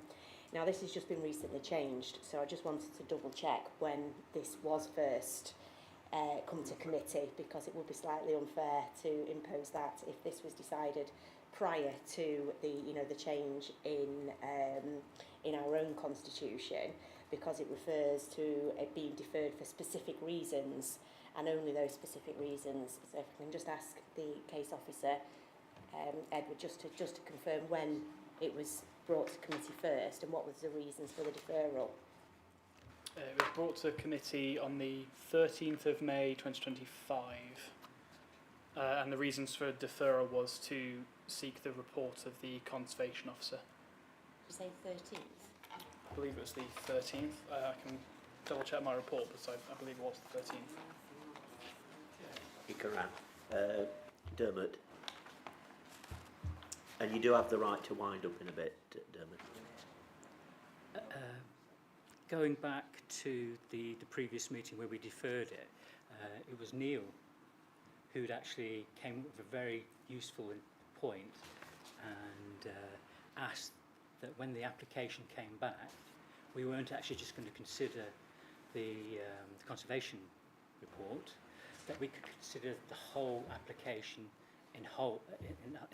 So I personally, I know, but it should, in my view. Councillor G. Yeah, could I ask what is the purpose of excluding members who weren't at the meeting on the 13th of May? Is it that members who weren't at the meeting have got ulterior motives? Is there a particular purpose to that? Yeah, I have some sympathy with that, because even I will be excluded from voting, Gareth. So, thank you. I mean, so I need to take a view on from legal as to whether it's applicable in this case. My understanding is it relates primarily in instances where a partial debate or agreement has come, and then the deferral relates to some specific matter where members have agreed on predominant aspects of a scheme, but wanted further clarification on X, Y, Z matter before approving it. So if a member wasn't privy or part of those discussions before, that's the primary reason why that's in place. As to whether it relates to this, like I say, I need to fall back to legal to confirm. Councillor G. Yeah, well, it seems to me that the debate on this particular application has been made entirely tonight, and no debate was taken on the 13th of May. So we've all seen the plans, we've discussed it thoroughly, and to exclude any members who just didn't happen to be there is completely ridiculous. Yeah, it makes almost a mockery of the site visit yesterday, for those of us that attended. Councillor Hughes. Thank you, Chair. I've given this quite a lot of thought. I came into the meeting with one view. I listened to all the debate. My view changed, and I think I might have returned to my earlier view now. And that is that we should go with officer recommendation.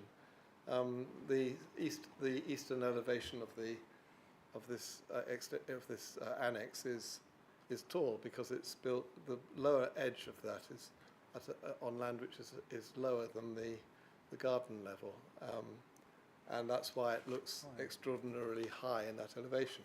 But that's not unusual in villages in Derbyshire Dales, and I suspect it's not even unusual in Brassington. Certainly it's not unusual in Carsington. So I can't see that this is in this sort of annex is different, really different in scale or kind from annexes that were built in the 19th century for agricultural purposes and probably had stables and whatever in them, and those have now been, or cow sheds or dairies, which are now being used for domestic accommodation. And this is domestic accommodation which is going to be linked to the main building. And if I recall, there's a reason for it being on the same height as the main building in terms of the use of it as domestic accommodation. So I feel that we're in going against officer recommendation. We are going a bit too far. There is an issue about public benefit and development rights, removing development rights. Is that that if we're saying that's a main public benefit when we're building something bigger, then possibly we're not. The private benefit outweighs the public benefit to some extent. Yet, I find it difficult. I mean, we are supposed to be in favour of development generally, unless there are real adverse factors. And I find that the adverse factors here are less than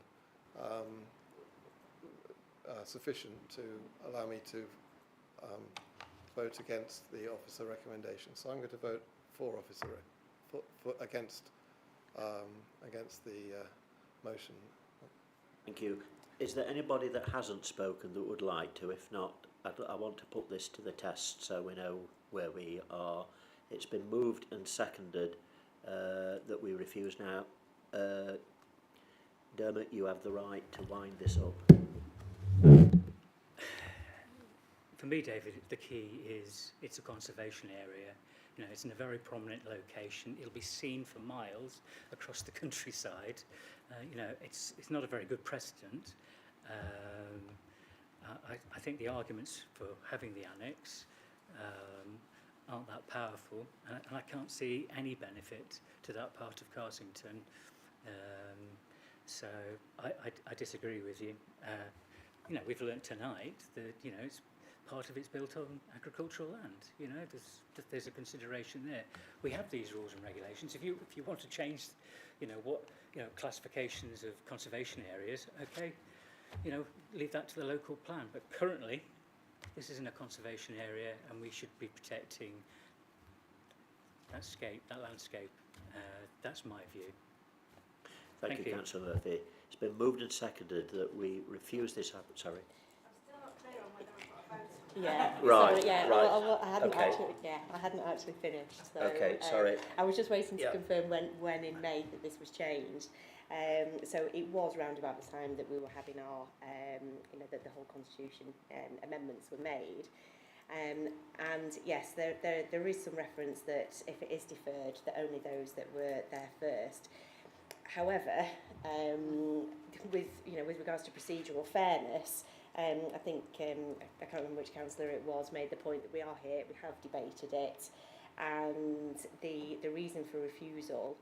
Apologies. The reason for the deferral was only to make for a specific issue, and it should only come back for that specific issue. Whereas tonight, the debate has encompassed, you know, sort of everything. So as long as members are happy that for procedural fairness, then I can see that is the best way forward. That the debate has been in full tonight, and as long as members agree but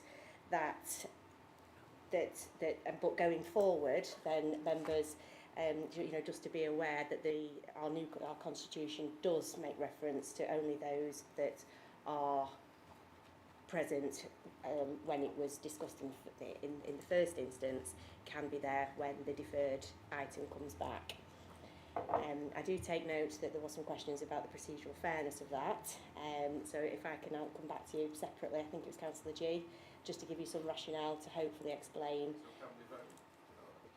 If you, yeah, I would support the procedural fairness. So yes. Yeah. Councillor Murphy. Could we be legally challenged? I suppose the question is, can we be legally challenged for providing more fairness? Then just thinking about it, you know, the vote goes one way or the other, you know, You members vote with, you know, with your own, own reasons, and as long as any decision you are made is within the lines of planning decisions, whether you go with officer's recommendation or if you choose to go against officer's recommendation, that your reasons for refusal are on planning grounds, then that's where your basis is. Chair, can I, Chair, on point of order again, for picking up on that point. Would it be sensible to have a recorded vote? Then it would be easy to identify whether somebody was here or not, and then you could redo the vote and you could see whether it was sensible or not. So you don't want a recorded vote, okay? Yeah, that's right. Putting in here because there is a possibility we're refusing against officer recommendation. There is a possibility of an appeal. Could it form the ground of an appeal that members voted arguably against the Constitution? We don't want to walk into that. Through you, Chair. I would support that, that way forward, because then there could be some analysis on the statistics to say, well, if those members that were there weren't there, would it have made a difference? So, yes. Sorry? Can she vote or not? No. The Vice Chair's asking me, can she vote or not? So. Everybody can vote. Yeah. Okay, there's a motion before the committee, and I feel we should put that to the test now. All those in favour, please show. No. You want it recording? Yeah. We have to have a vote whether we record it. Right, is someone moving then? It's very hot in here and it's going on. So you want to have a recorded vote? I've withdrawn my motion. I've withdrawn my proposal. Right, thank you. So it's a simple case. We've got a motion before us. Will members indicate whether they support the motion or... Sorry, Chair. The motion was to go against officer's recommendation. To refuse. Yeah. All those in favour of refusal, please clearly show. That's 1, 2, 3, 4, 5, 6, 7, 8 with myself. Against? 1, 2 and 3 against. So the motion is carried. Thank you. Is that okay? Reasons for refusal. Reasons for refusal, which I think actually Derby came up with right at the beginning. Yeah. Sorry, I was just going to say, I was going to ask for a comfort break. Yes, we'll take a break at this point, please, then, members, for 10 minutes. Okay. Yeah.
So members, if we reconvene the meeting now, we're going to move on to the third application, erection of two-storey dwelling, 57 Starkholms Road, Matlock. And I would like members first to give care to looking at the late submitted letter of representation from Mr. James Neville. Has everyone got a copy? And this pertains to the location of 57 Starkholms Road, Matlock. So we'll take a few moments to read these comments, please.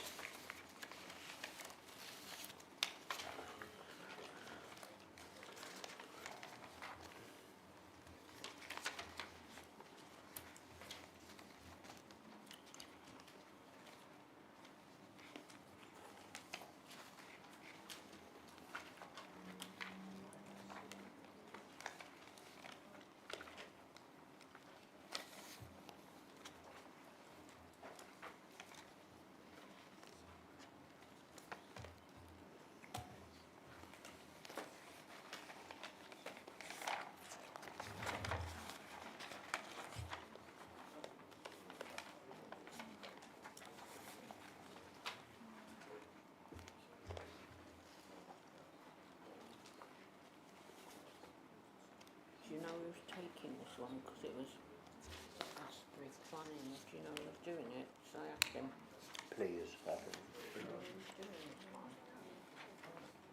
It's Rosie. Rosie. Thank you. Thank you, sir.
Members okay?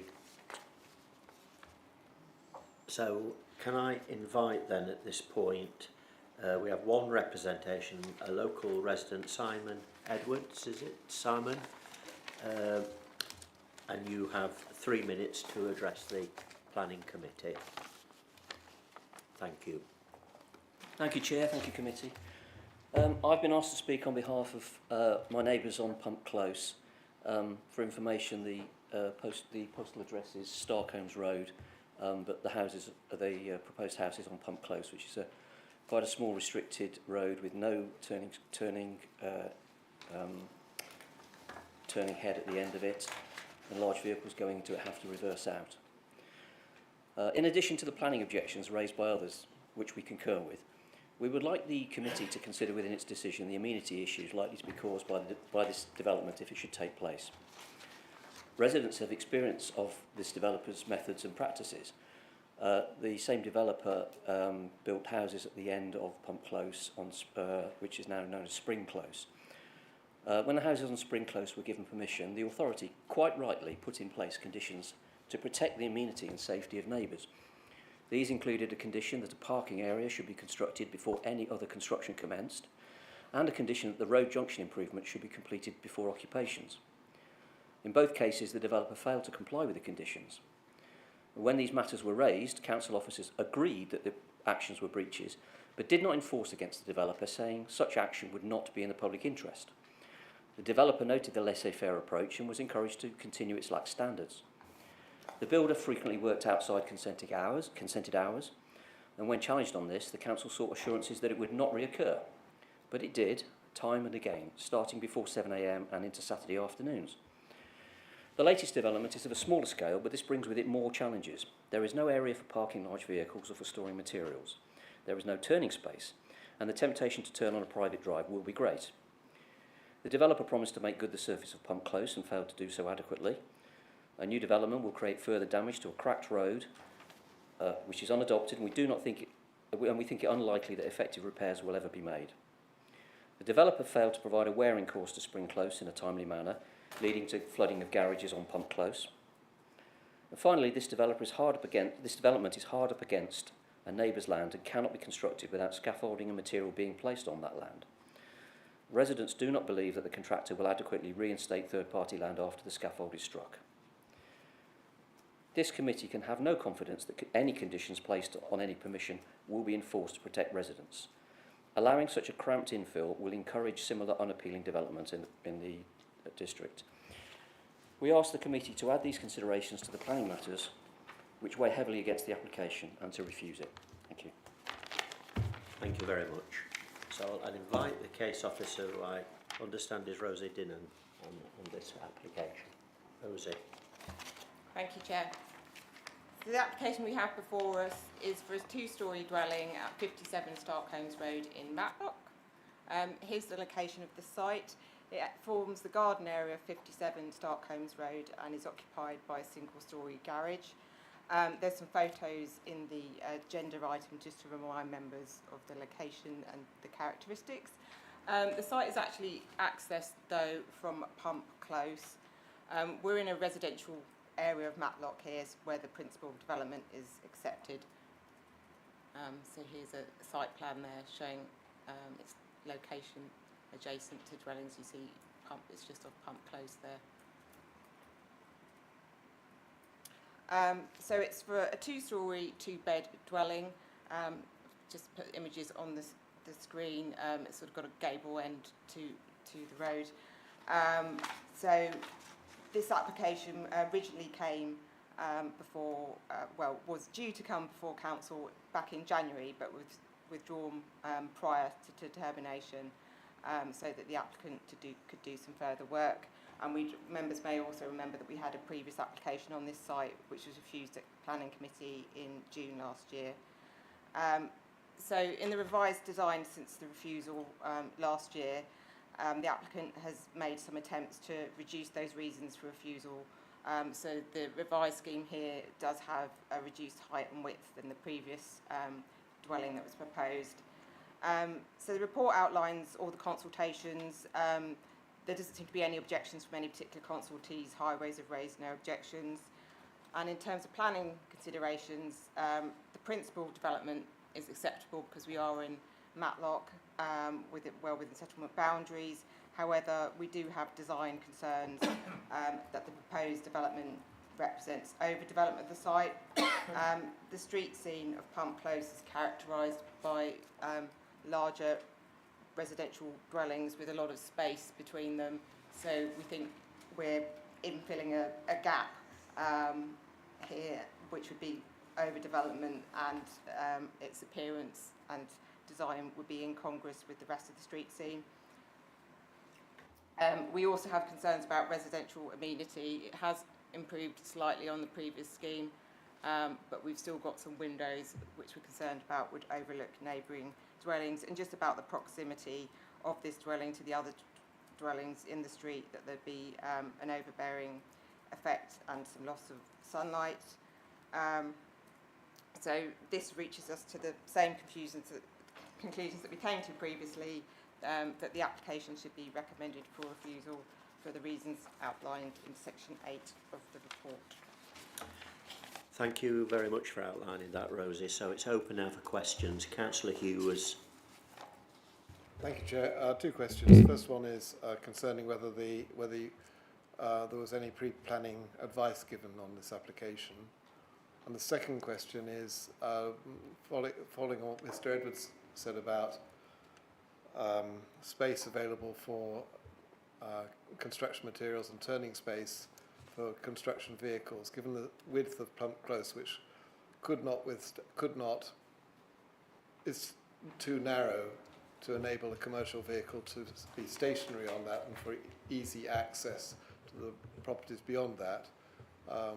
What are the conditions? Are there any conditions being applied, or is there any process being applied to would there be any conditions applied if this was approved?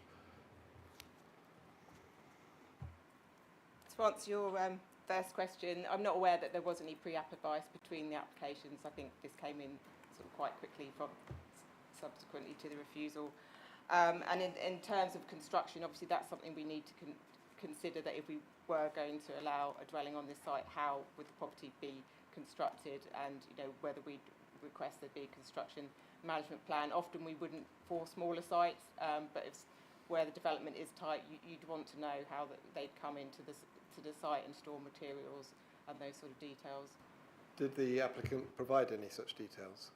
I haven't seen such details. Okay, thank you. Any further questions? Councillor Dobbs.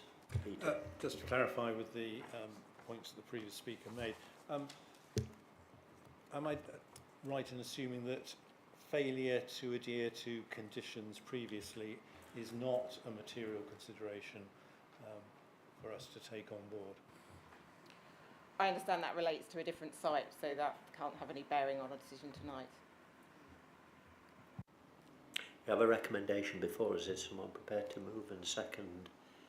Councillor Hughes, are you moving officer recommendation? I'm moving officer recommendations for the reasons the officer said, and also in addition for the difficulty of construction on this site with no construction plan provided.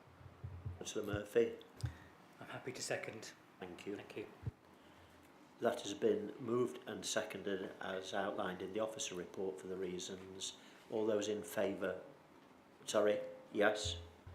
Just a comment. I mean, I hope as a planning committee we accept that an isolated asbestos garage on a brownfield site is probably not the best use of land, and that there should perhaps at some point be something here. Whether this is the something is the matter that we're considering tonight. I certainly believe that what is shown in the pack with the 3D representation is perfectly formed. It just possibly doesn't relate to the buildings around, plus the issues of construction, which probably can be conditioned. So I have reservations, but I do feel that we shouldn't give the impression that we're perfectly happy that this garage should stand in perpetuity here. Thank you, Councillor Dobbs. All those in favour then of the recommendation, please show. Against that, that was in fact unanimous. Thank you. The fourth application I'm going to leave in the hands of the Vice Chair because I live pretty close to this, so I need to leave the room. We will come and get you back, David. Yeah, you've got speakers. Yeah, I know.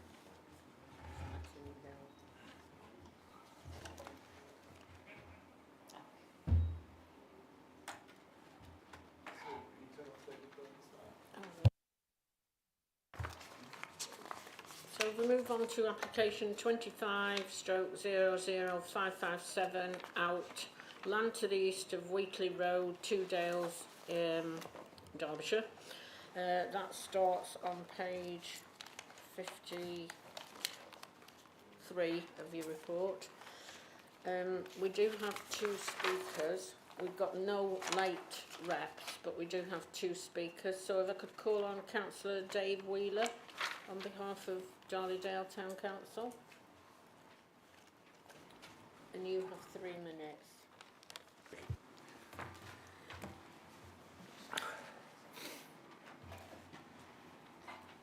Thank you. I'm fairly new to the planning committee on Darlydale, and certainly new to this particular site. I believe there's been applications in the past. However, I have to say that the Darby Dale Town Council was absolutely unanimous in their decisions or their decision to object to this proposal. Very briefly running through the main objections: the site's outside the settlement boundary, the site's within the curtilage of a listed building, the development is not in keeping with the surrounding area, it's an area of historical interest and should be protected for future generations. We disagreed with Derbyshire County Council from what I believe were previous submissions, in that we believe there is a further impact on the health and safety of local residents, as public highway leading to the site is not suitable for further development, and potential for an increase in surface runoff into Wheatley Road, exacerbating already hazardous driving conditions, particularly in winter. There's a loss of trees involved in the development, and we believe it contrary to the Derbyshire Dales adopted local plan S4 HC1 PD5 S2, and also contrary to policy MP6 of Darby Dale local plan. Personally, I do applaud that there is a self-build commitment, which is definitely against the lack of fulfilment of similar opportunities in the area, and having accepted that, we were more concerned, however, that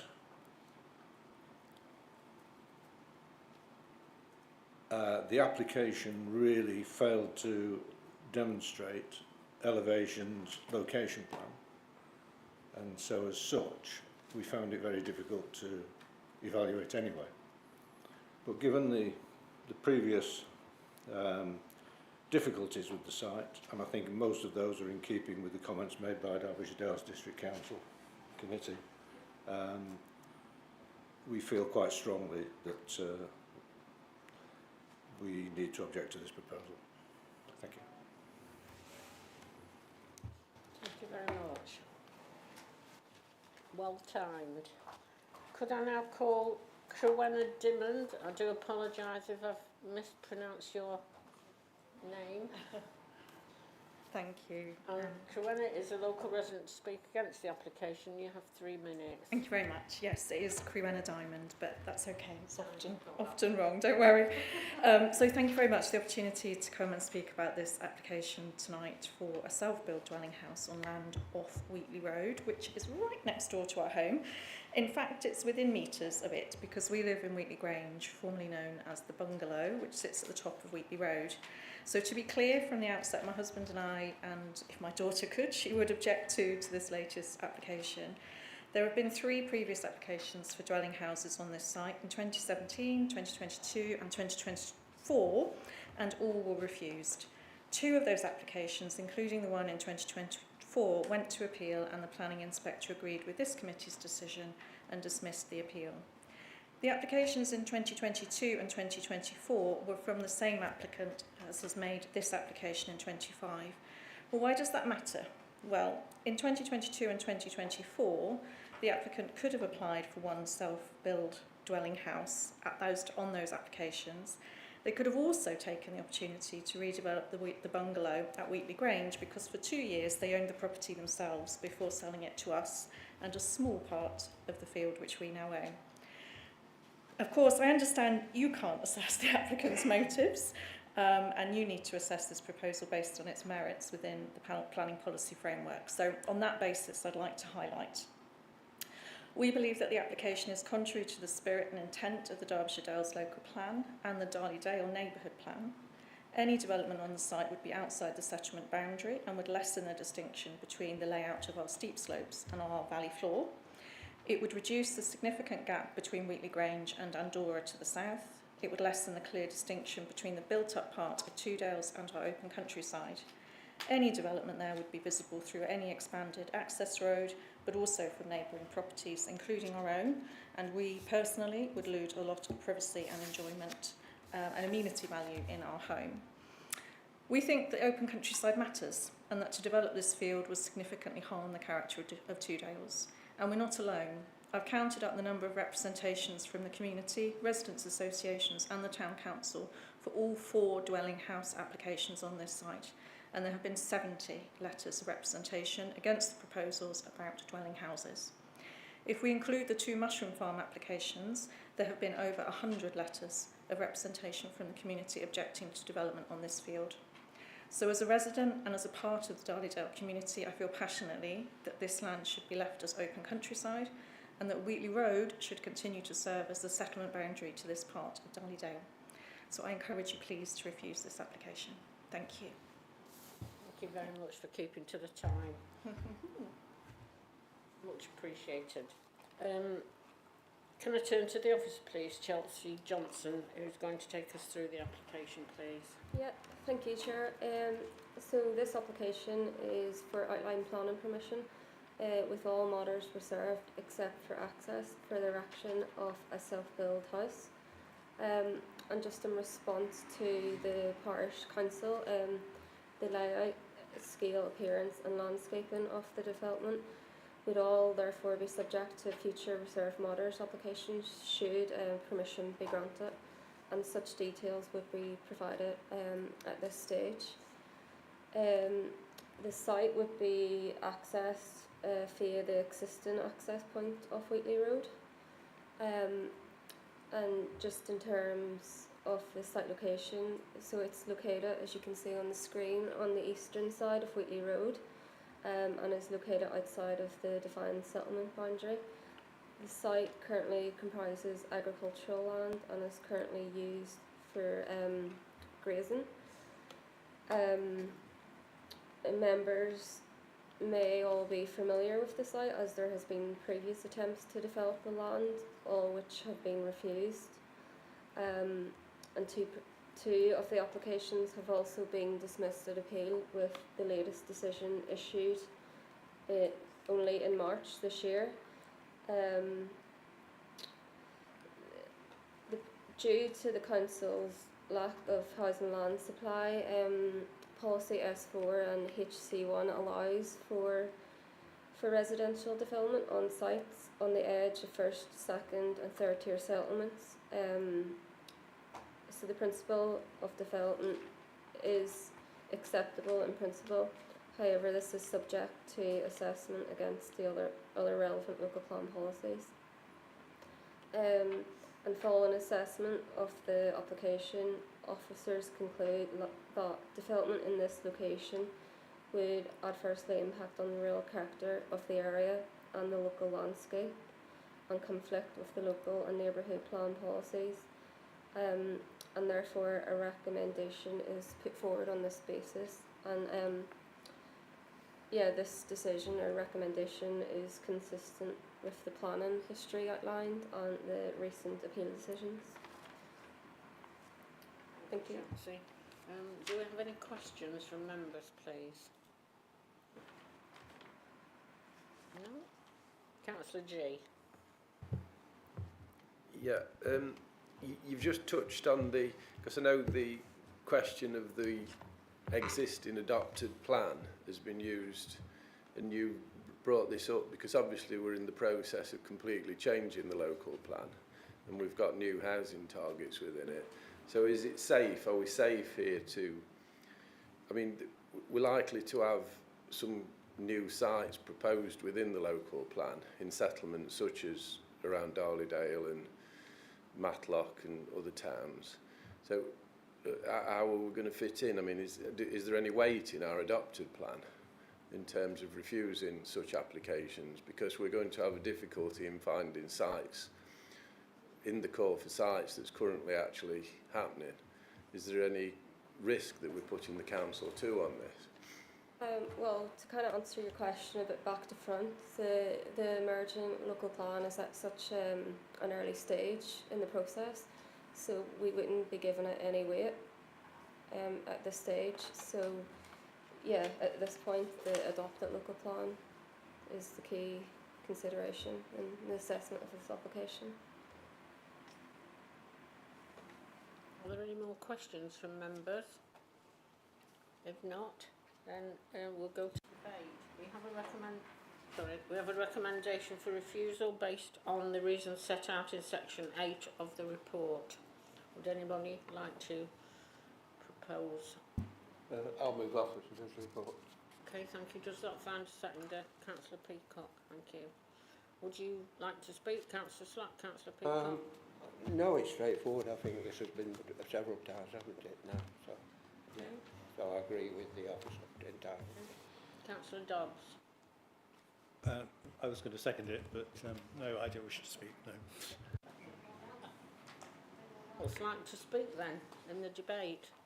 We have had it moved and seconded then for refusal based on the reasons given in section 8 of the report. Can I take a vote on that, please? All those in favour? Appears to be unanimous. Thank you. That was easy.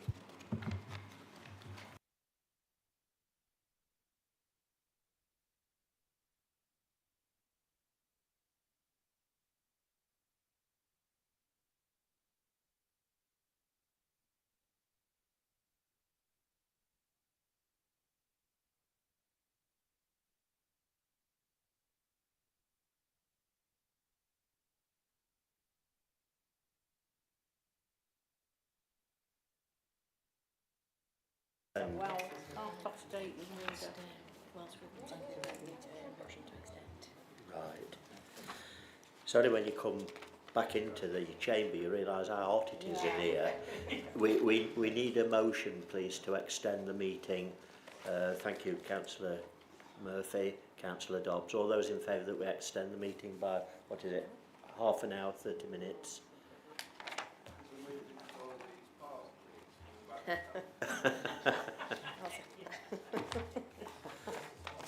So, the next two applications, 5 and 6, we heard at the beginning of the meeting have been withdrawn. So we're turning then to,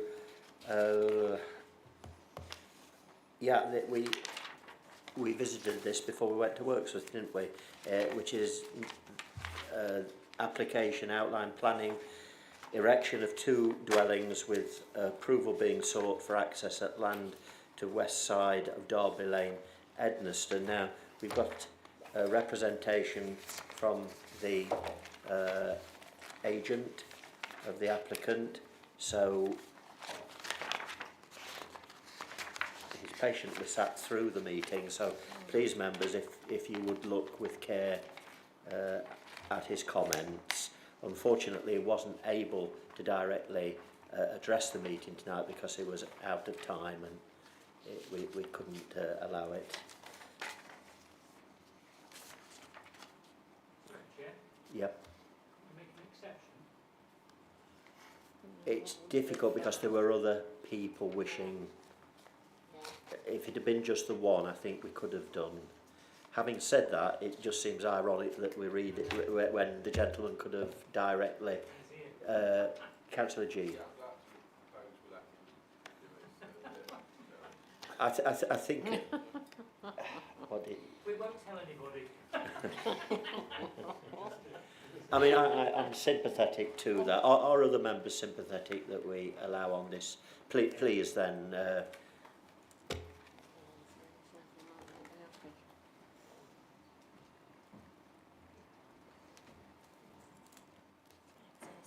Does he have? Is it 5 minutes? Yes.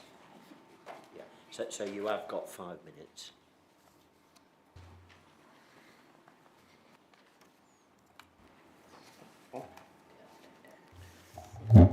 Members of the Planning Committee, thank you for your time this evening, and I appreciate your conduct in letting me talk to you this evening. We've been here 3 times before.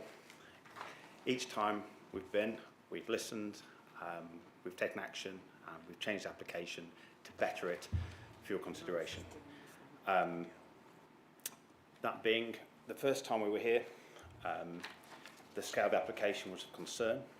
We've scaled that back. We've listened to and addressed local comment by local residents. I'll go through those points in a second. The second time we were here, there was a mention of affordability, and how does the application benefit the village. We are recommending that one of the properties is affordable. The sort of thought process behind this is that it's a property for local people who have been born and bred in the local area, and what affordable housing policy you apply to that can be conditioned at a later date, but basically we view it that it's a house for local people born and bred with a local need. We're here now. We're in front of you again for the third time. I made representation to you that I think you've all seen and you're looking at the moment, that I'll just go through now. Well, I met you on site in Ednaston yesterday, and thank you for your time. You can see the site is on the edge of the village, on a corner. The corner is of concern. It is a narrow point. I think when you were there, you noticed the minibus and several cars coming both ways. We had a highways report done. The highways access is actually around the bend further along towards A52.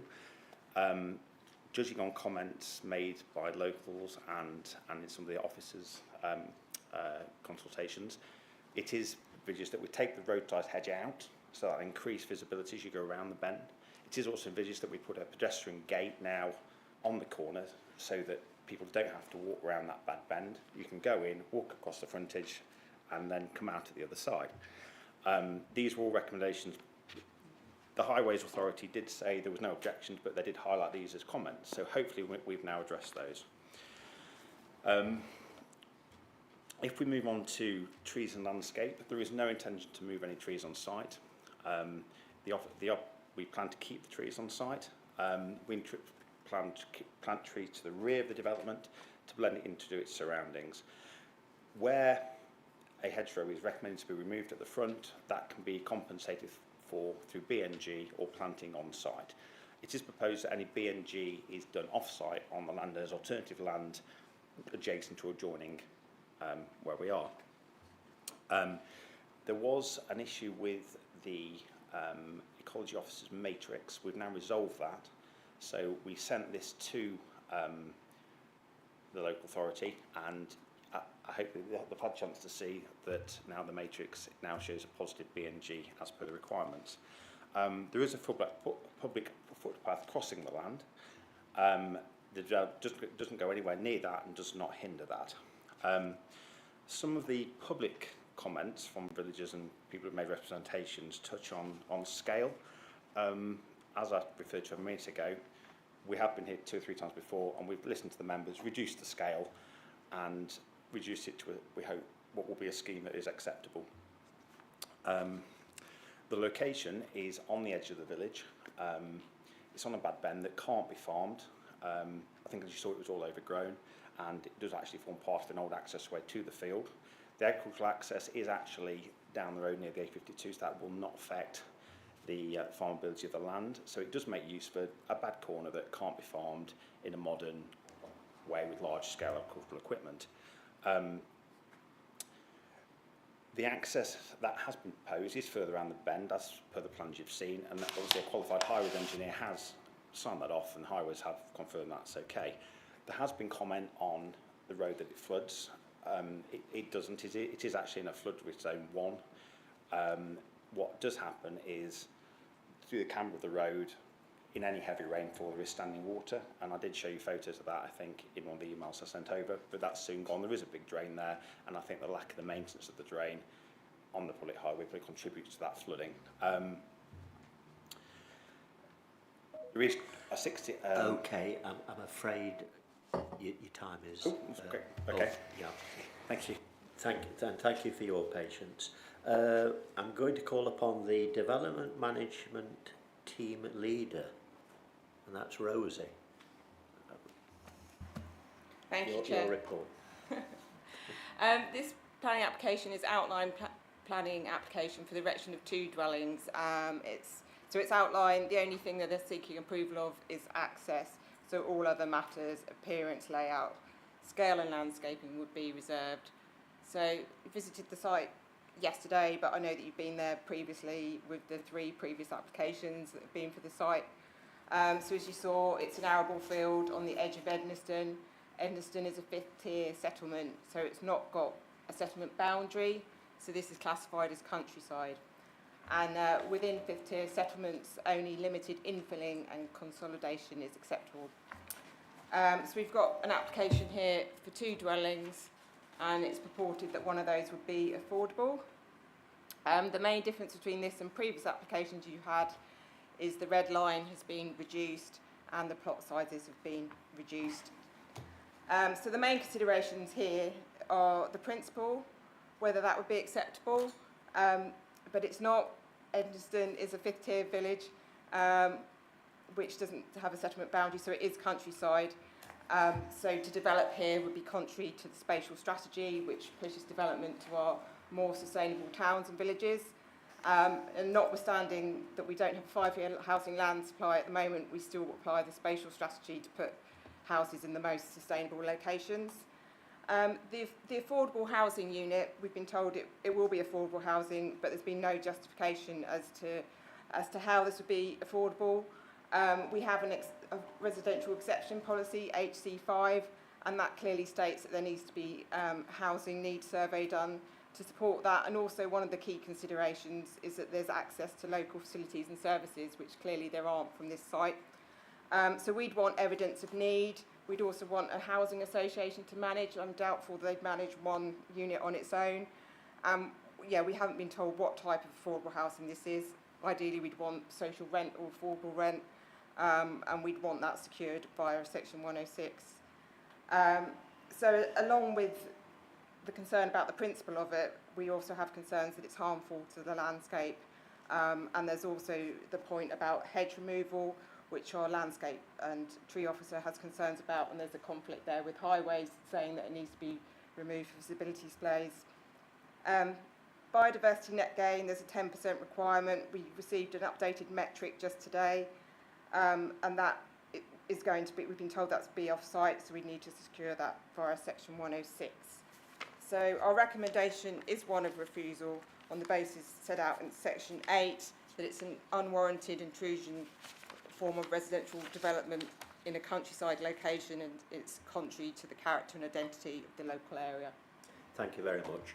It's open for questions. Councillor Hughes, and then Councillor Peacock, and then Councillor Slack. Thank you, Chair. I've got one first question, which is, have we led the developer or the proposer, the applicant, up the garden path here a little bit? Because we perhaps said we wanted affordable housing on the site, and now we're telling him that we don't want affordable housing on the site.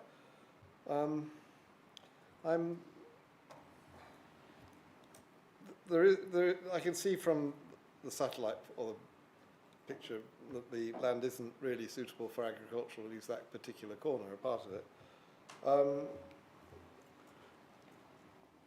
If the development was only extended along the east-west part of Darby Lane and didn't go around the corner, would that be satisfactory in terms of not building out into the countryside? Rosie? I'll answer your last question. You might have to remind me of your previous one. You can see that there's a building line along here, so it does protrude a lot beyond there. But obviously, that's only it's quite a small settlement. There's only a few houses in that area there. I'll just see if the location plans shows you any more. If that's any more help. If it just followed the building line as is at the moment and didn't go around the corner, would that be acceptable? It would make it a pretty small site. My first question was about, we said that it was we needed affordable housing, and now we're saying we don't need affordable housing. I'm a bit worried that we're leading the developer up the garden path. Or we have led the applicant up the garden path in terms of getting him to propose that. I'm not sure what context that's being said. It sounds like it's something that the agent has picked up, that members might have said that last time this came to planning committee, but it's certainly, officers are clear what the policies are, that you need to sort of demonstrate affordable housing on exception sites, and there's quite a detailed criteria there in HC5 about what it should meet. Councillor Peacock and then Councillor Slack and Councillor G. So on the same topic, have there been discussions with the developer around affordable housing? And I'll just ask the other question now. The other question was, would it be possible to specify what type of affordable housing, you know, potentially in terms of a number of options in a condition?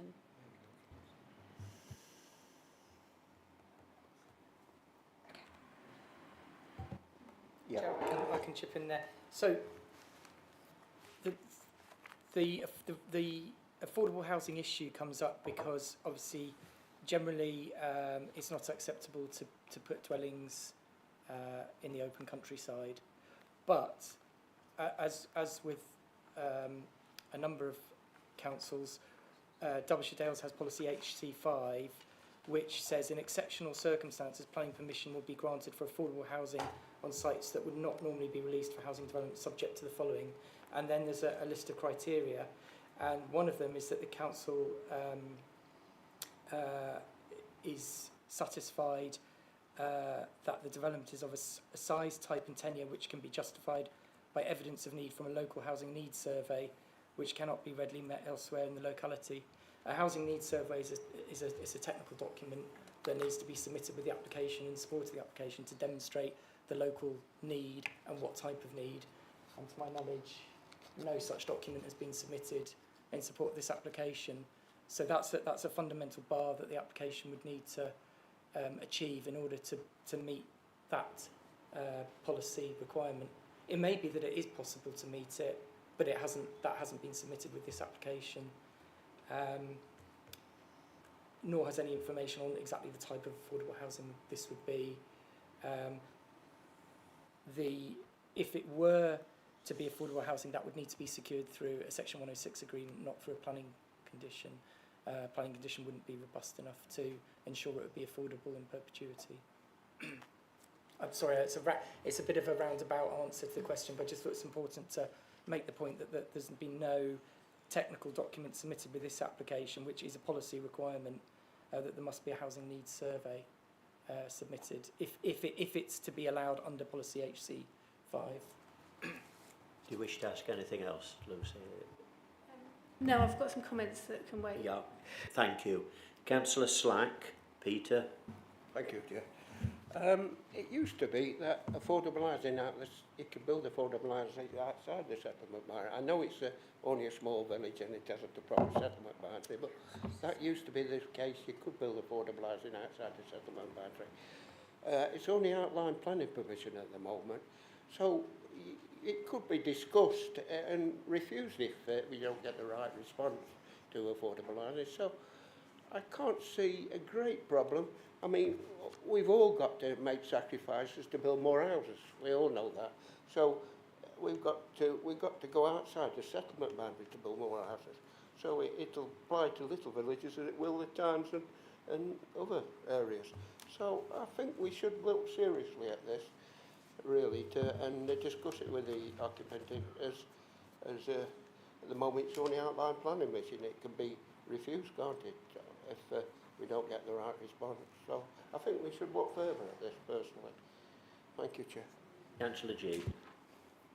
Yeah, because when you're discussing this, in terms of the housing need assessment for affordable houses, I think we actually have got one because Nikki was showing it to us at the housing group.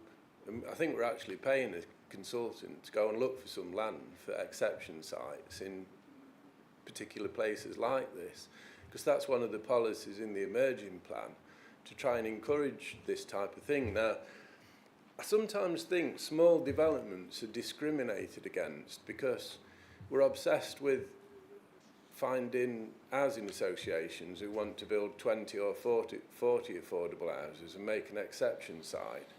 But in reality, small communities like this, there must be some housing need for affordable houses, and certainly it would be more than one. I mean, we do have a list, because I was looking at it on, is it Nikki Wells has got this list that we were looking at it on the housing group. So on the basis that the council is actually actively trying to encourage development in tier 3, 4 and 5 settlements, in particular on exception sites for affordable houses, I think it would be difficult to be negative about something like this. I accept that it goes beyond red lines, but I mean, I've seen that in many villages. In my own village in Cryche, a development of 70 houses went right outside the neighbourhood plan red line, and they made reasonable, and that was market houses. So, yeah. I think we've wandered into debate, really. Are there any actual questions? Right, Councillor Burfoot, and then probably we'll have a debate. Yeah, you know, we're in the realms here of what exactly is an affordable house. Now, to me, I would have liked to see this affordable house to be for an affordable rent through a housing association, but I'm just wondering, would we give more weight, would we give more consideration to this planning application if both the houses were affordable, or is it the fact that we're going into a countryside location? How much weight do we give to the countryside location argument against approval?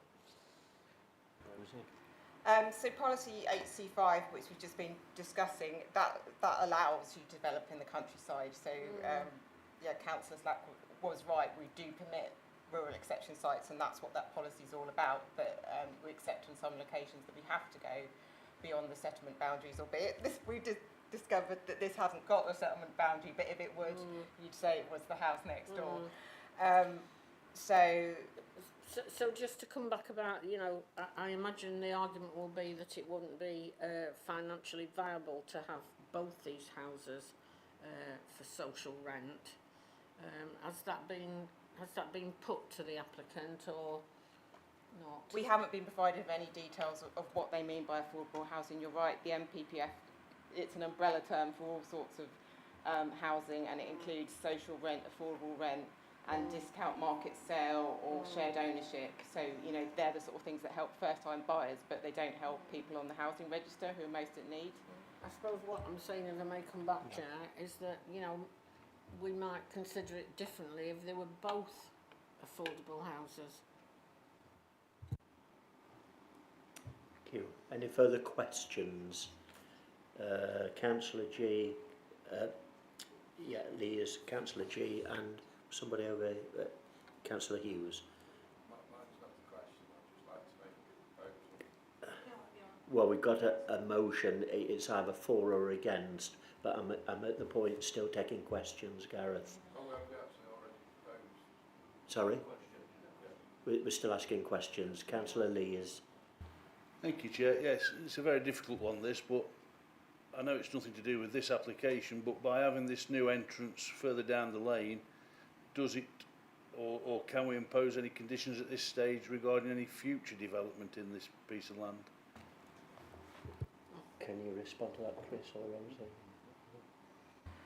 We've got the red line that we've got in front of us. Clearly, you know, you could see an obvious phase 2 of this development if you let this go tonight. Okay. Councillor Hughes. Yes, Chair, it was about the housing needs assessment.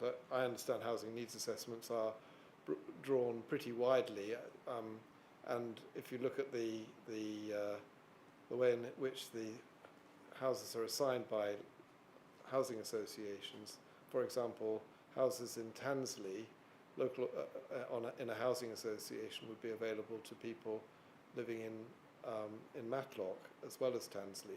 So we're looking at 2 or 3 miles around this site would be the housing need could be considered to be 2 or 3 miles around this site. So the fact that there's no housing need in Ednaston doesn't mean to say that there isn't housing need more widely. I mean, that may be a point rather than a question. I'm sorry. So, Gareth, it's questions. Yeah. Right. Okay. Sorry, Councillor Peacock. Right. Let's move then. We've got a motion before us. Is someone prepared to move refusal or overturn it for consent? Councillor G. Yeah.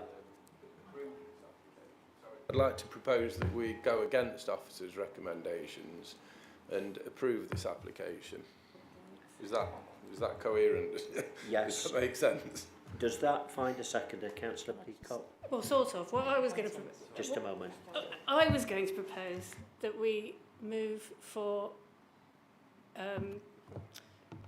to give authority to officers to negotiate, as the normal wording, subject to the successful demonstration of a housing need and the successful agreement over what the affordable housing could be. Could we have something like that as a motion? I'm a little bit confused, to be honest. Yes. We know we've got a housing need. We already know that because we've got it all charted. We're short of houses, affordable houses. That's the whole concept of why we're trying to build them. So there's no question as to whether there's a housing need or not. There's a specific document that they need to have. Oh.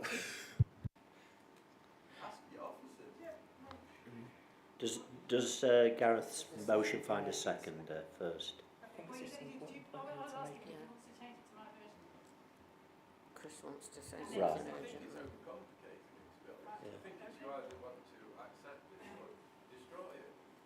I just want to bring in the officer. Sorry, Chris, I should have brought you in earlier. So I think it's important to make clear to the committee that, of course, the committee can come to its own view on the relative benefits against, disbenefits of the proposal. But just to be clear, if planning permission is granted tonight without a planning obligation or Section 106 agreement to secure this housing as affordable, it will not be affordable housing, not within the definition of the NPPF anyway. So you will be granting permission for housing, but it won't be affordable. At least there will be no way of requiring it to be affordable once that permission is granted. You need a Section 106 agreement to secure that housing to be affordable, to meet the requirements of the NPPF. So could I ask that officers negotiate a 106 agreement?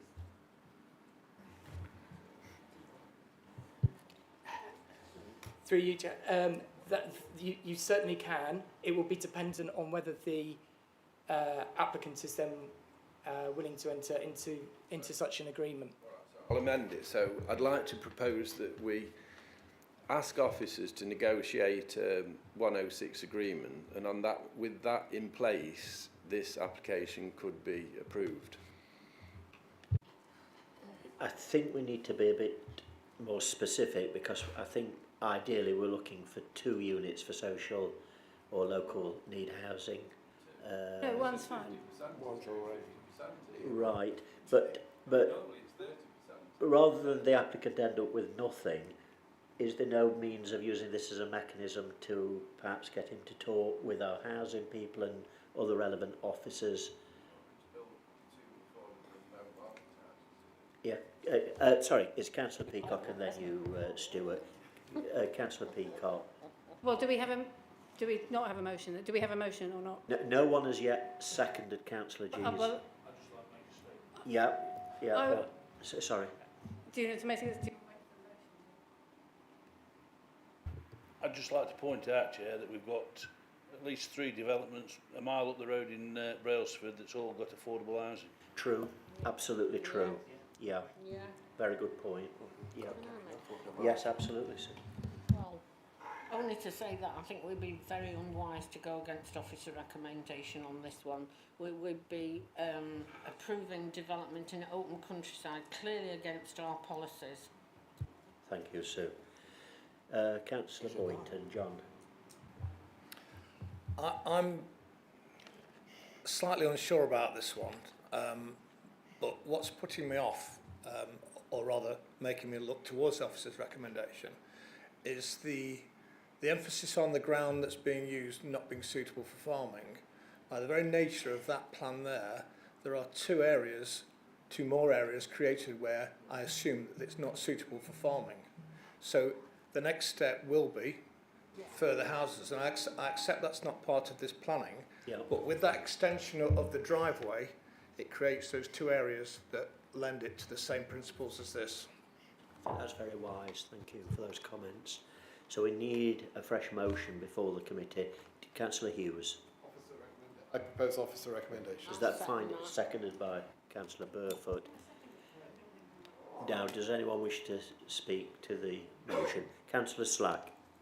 I think the answer now is there's that many different things. Defer it and let the officers talk to the applicant again. And let's come back with a better plan altogether. Don't make rash decisions by throwing it out. Well, there's lots of good things in this, and affordable housing plus. We've all got to expand over its boundaries to get the housing needs. So let's officers talk again to the applicant. Problem is, Peter, we've got a specific motion now before the committee. Let's so, Councillor Maelstrom and then Councillor Peacock. Has it been seconded? Yeah. Yes. I seconded it. Yeah, I'd just like to say I do obviously feel for the developer and the applicant who've gone to put a lot of work in. But I mean, it seems crystal clear from what the officers have said that this is squarely against the existing policies. It's not a question of planning balance here. There just isn't the evidence there at the moment to support, to tick the boxes that have to be ticked under the policies we've got. So I think it would be very dangerous to go against officer recommendation on this one. And just looking, at that plan, it takes the village in a whole different direction. It's building on countryside, forming a new access. There are lots of things about it that make me uneasy. Although I do accept we do need more affordable housing. And it might be in future there could be better use of that land, or maybe that should be brought into the local plan if it is a suitable place to have more housing. Then bring it into the local plan and let's have a proper scheme for more than one little affordable house stuck on its own that no housing association will want. Thank you. Councillor Peacock and then Councillor Murphy. I actually was going to second Councillor G's motion, but never mind. The reason I was going to do that is because this is the sort of development that, we complain when we've got 50 houses together on the edge of a town that's going to cause a big flood risk to the town. What we need is lots of smaller developments like this. And I think this could be in compliance with policy HC5. There almost definitely is a housing need if you define it as within 2 or 3 miles or so. As for its sustainability as a location, I think the definition of that needs to be updated as well, because I've just looked it up on Google Maps and it's 22 minutes walk from the centre of Brailsford. Now that's pretty much the same as the houses at in regards to Wiksworth, it's not far off that to Wiksworth Centre for those new houses that we've just put a wash green. 22 minutes walk isn't far. I don't think that necessarily makes it, the fact that it's in a slightly separate development centre doesn't make it necessarily unsustainable, and I do think that we should leave a door open for this to actually be approved. Right, Councillor Murphy and then Councillor Hughes. Thanks, Chair. It's more of an observation, and you touched on it. The viability of having one, affordable home on its own. Is there any housing association going to take that on, especially when you've got quite a lot of affordable housing just up the road? Okay, Councillor Hughes.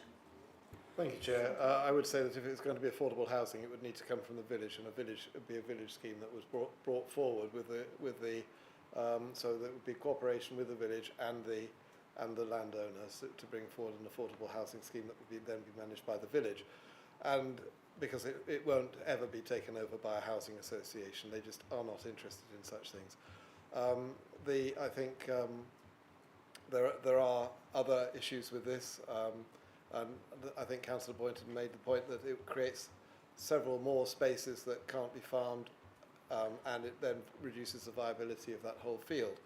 So I'm not in favour of this particular development. I can see that in the future, with the future local plan, if we are called upon for the housing that we have to provide, then there may be alternative schemes that would take the whole of the field, but this one would make inappropriate use of the field as it stands. Councillor G, did you wish to make any comment before we take a vote? No, I think I've been fairly clear, really. If we want to follow our policies that we develop in the emergent local plan, this mirrors it as far as I can see. So I think it should be supported if the people who are proposing these policies in the local plan are serious. Well, we're voting on that it was moved and seconded that we support officer recommendation. Who moved that, please? Was it you, David? Who seconded it? Sue. So that's crystal clear. We're now voting for officer recommendation of refusal. All those in favour, please show. 1, 2, 3, 4, 5, 6, 7, 8. Against? 3 against. Any abstentions? That's it then. The motion's been carried. Thank you. So we reached the final part of the agenda. We had the public representations at the beginning. I'm going to invite Councillor Peter Dobbs to comment on the appeals progress report, and then if there are any other members wish to raise anything, that's absolutely fine. So, sorry. Thank you, Chair. I'm just noting these appeals, and of course it contains at least one highly significant result, and I'd just like to make a statement, and that's this. All here will, I am sure, welcome the inspector's decision to dismiss the appeal, that's the Wolds appeal, and validate the unanimous decision of this planning committee in March 2024. Equally, they will want to join with me in congratulating members of the Wolds Action Group who, with local district councillors and others as the Rule 6 parties, gave convincing testimony at the inquiry. However, I believe we should also note our concern over the advice given to this council earlier this year that the interests of Matlock residents would be best served by withdrawing from the defence of the reasons for refusal and seeking mitigation by appropriate conditions. Clearly, the inquiry has shown that there was a defensible position on at least some of the reasons for refusal, and that the level of harm associated with these reasons was significant. Moreover, the comments by the inspector do throw significant additional light on issues that have previously been of concern to this committee, for example in surface water flooding and its mitigation, and also in highways safety. Because of this, I would like to suggest a workshop or similar opportunity for members of this committee to examine the impact of the Wolds appeal on future planning decisions for this local planning authority. And I ask Chris if you would like to consider that and get back to me on that. So thank you, Chair, for letting me make that statement. Before we move on, will someone move that we extend the meeting, please? Because we're... Thank you, David. Seconded. All in favour for another 30 minutes. Right. That's carried. Thank you. David. Yeah, I second Peter's motion to note these appeals. And I would like to add my voice to his, which he made so eloquently. The Councillor Wayne talked about the need to understand how officers got into the position where they were not going to defend the previous decision of this council. And my belief is that we need to have a councillor-led inquiry into that. We can't do that on the scrutiny committee because the scrutiny committee is not allowed to, doesn't cover planning management, planning issues. It can't cover the regulatory committees in this council. So it has to be outside the scrutiny committee. And what I'm proposing is that we have a councillor from each political group to examine why how the decision came about that the recommendation that came to councillors was not to defend the decision that was made by this council. Thank you, David. Any other member? Councillor G. Yep. Also, because there are actually other connotations to this gritstone appeal, because one of the things that worried me in it is that when I read the article about it, it was as if the inspector had offered some sort of olive branch to the developer in terms of what was missing, and this is the reason they refused the appeal.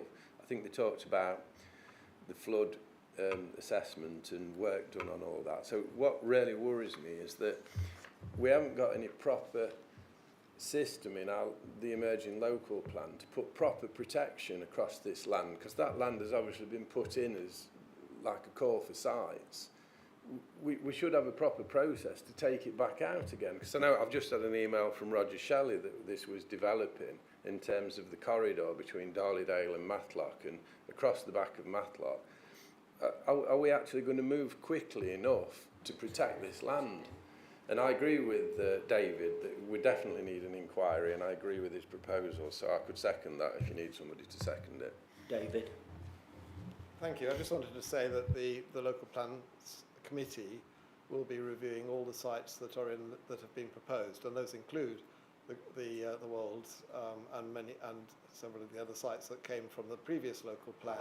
And I think the point that one of the Julie Aitken made about the need to review the SLA for the Wolds site is a relevant one, because we noted that the SLA for the 2017 local plan was inaccurate and led to it being put into the local, was probably one of the reasons why it went in the local plan.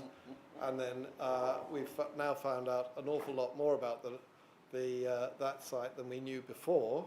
Local residents knew, but the council didn't, and therefore there seems to be a reason for revising the SLA, and that may go to other sites as well, because I know that there has been local residents and parish councils have been arguing that a broader understanding of the flooding issues arising from the geology and the capacity of the sewer network needs to be taken into consideration more thoroughly in determining whether individual sites can be put in the local plan. So yes, I would agree with that. Can I bring in Councillor Burfoot and then Councillor Slack? I wasn't going to say anything about this, but I've got to. For years, the people of Matlock and us as local councillors have suffered and sweated over this Wolds application, which, to be honest, should never have been in the local plan. Yep. It should not have been there. We all know why it went and by whom it went in the local plan, and we have suffered ever since. Thank you, sir. Councillor Slack. Thank you, Chair. Yes, I totally agree with David. This should never have been in. I worked for the Environment Agency for many years, and flooding at Matlock Green is high. But since the new development, the other side of the road, there's been more water going down from the other side of the road as well. And to put this walls on top of it would be a really great danger to Matlock Green especially. We should definitely, without a doubt, look at why we made this decision. We made the right decision at the beginning. We voted with Chris Whitmore, and we voted against this, and we should have stood by that, but we didn't stand by it.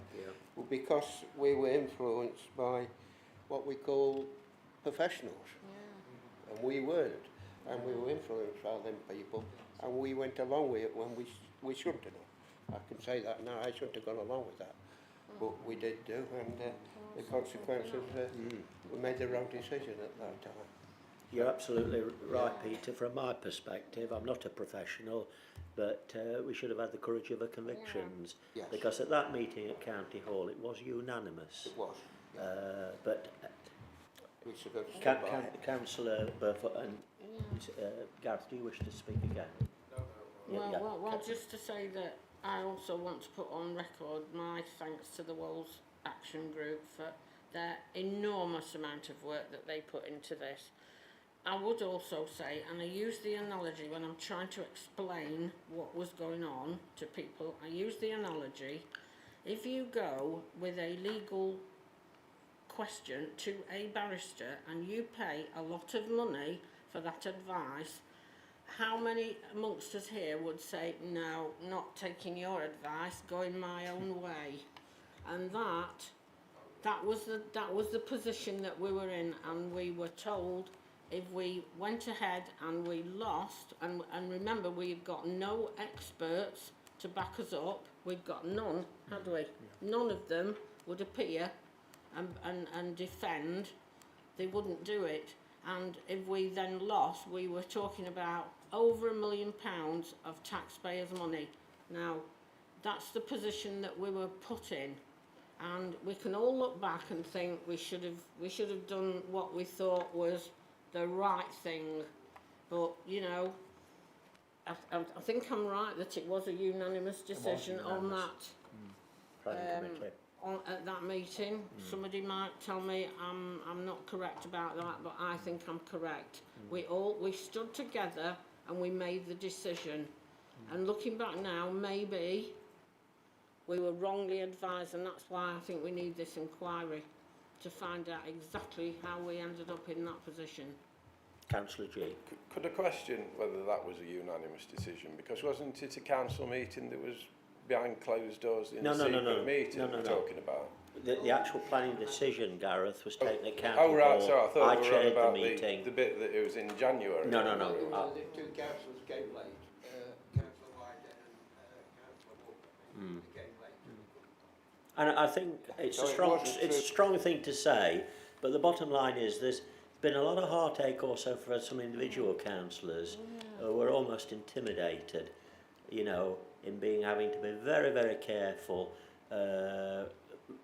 in lots of aspects, and it was asking an awful lot of some members that would like to have perhaps said more, but were not able to. So we've got a motion before us, David. I think you're absolutely right, and Gareth, and I would urge the committee to support the motion. So, David, would you? Yeah. I think I was supporting Peter's motion. Sorry, Peter.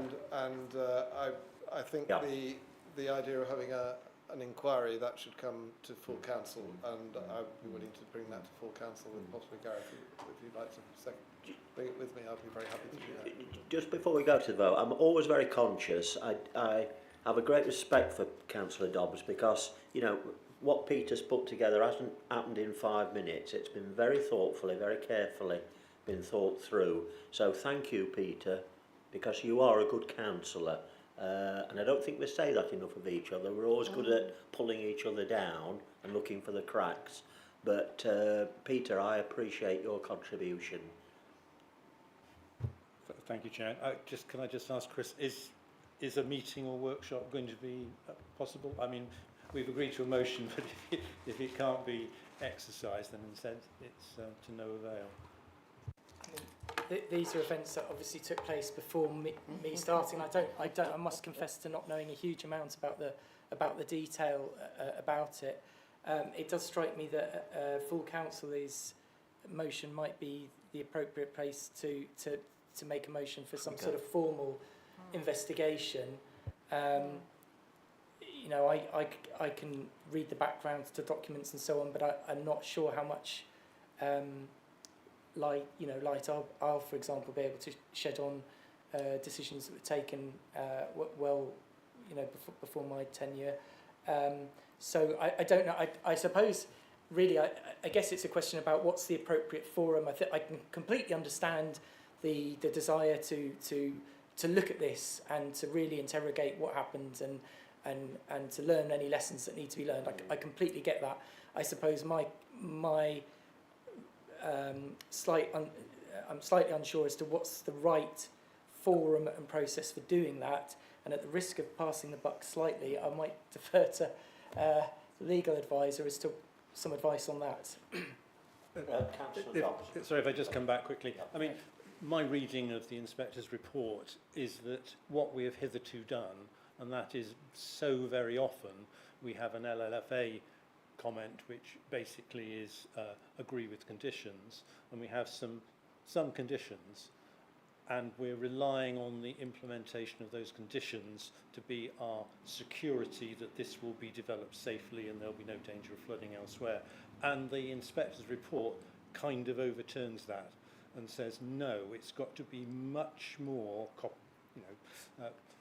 riveted tight in terms of what is agreed for you to be confident that there is no danger from surface water flooding in the future. And so that's one of my aspects of change of approach, which I think the inspector has kind of made a watershed about, and that's what I was kind of alluding to in terms of how it affects this planning committee. And Councillor Hughes. Chair, I think Peter and I were talking about different things. Peter's talking about how we move forward from where we are now. Yeah. And I think what I was proposing was looking back. I don't really like looking back, but in this case, I feel it's a necessity. So I think there's no legal issue associated with Peter's. I think it's a matter of just, and it is important, and I think we need to look at that in terms of the local plan as well as individual decisions, because a lot was said in the inspector's report about the policies in the local plan. So that there seems to be some corrective action needed there. I'm just going to bring Kerry in and then Councillor G. Right, thank you, councillors. I think there's two things there that were raised. I think Councillor Dobbs, yours is a more of an operational. How does this affect, going forward? And I think that's not just going to affect, our district. It is a decision made by the planning inspectorate. So I think there will be other district councils that will be looking at that reasons for, her judgments. So yeah, I think Chris, you can take that one, and we can research that and see how it does impact going forward. And then secondly, in terms of a governance procedure, where is the right, what is the right meeting to raise? And that will be at full council, and you do have the option to bring member motions, and there is some time before the next council meeting, but I do think that's the most prudent way for members to bring matters before officers, for you all to decide how to proceed with regards to the fallout of this decision. Councillor G. Just one last one that I think some mention should be made that all this issue it led to us losing a really good chairman of the council, and he was still batting tonight, and he deserves loads of credit because I was really disappointed when I presume it was to do with all that issue, and he was good, fantastic, and I've got loads of respect for him as well. So, thank you for those comments, Councillor G. So we've arrived at the point, and even I'm a little bit confused now. But what is it we're voting on?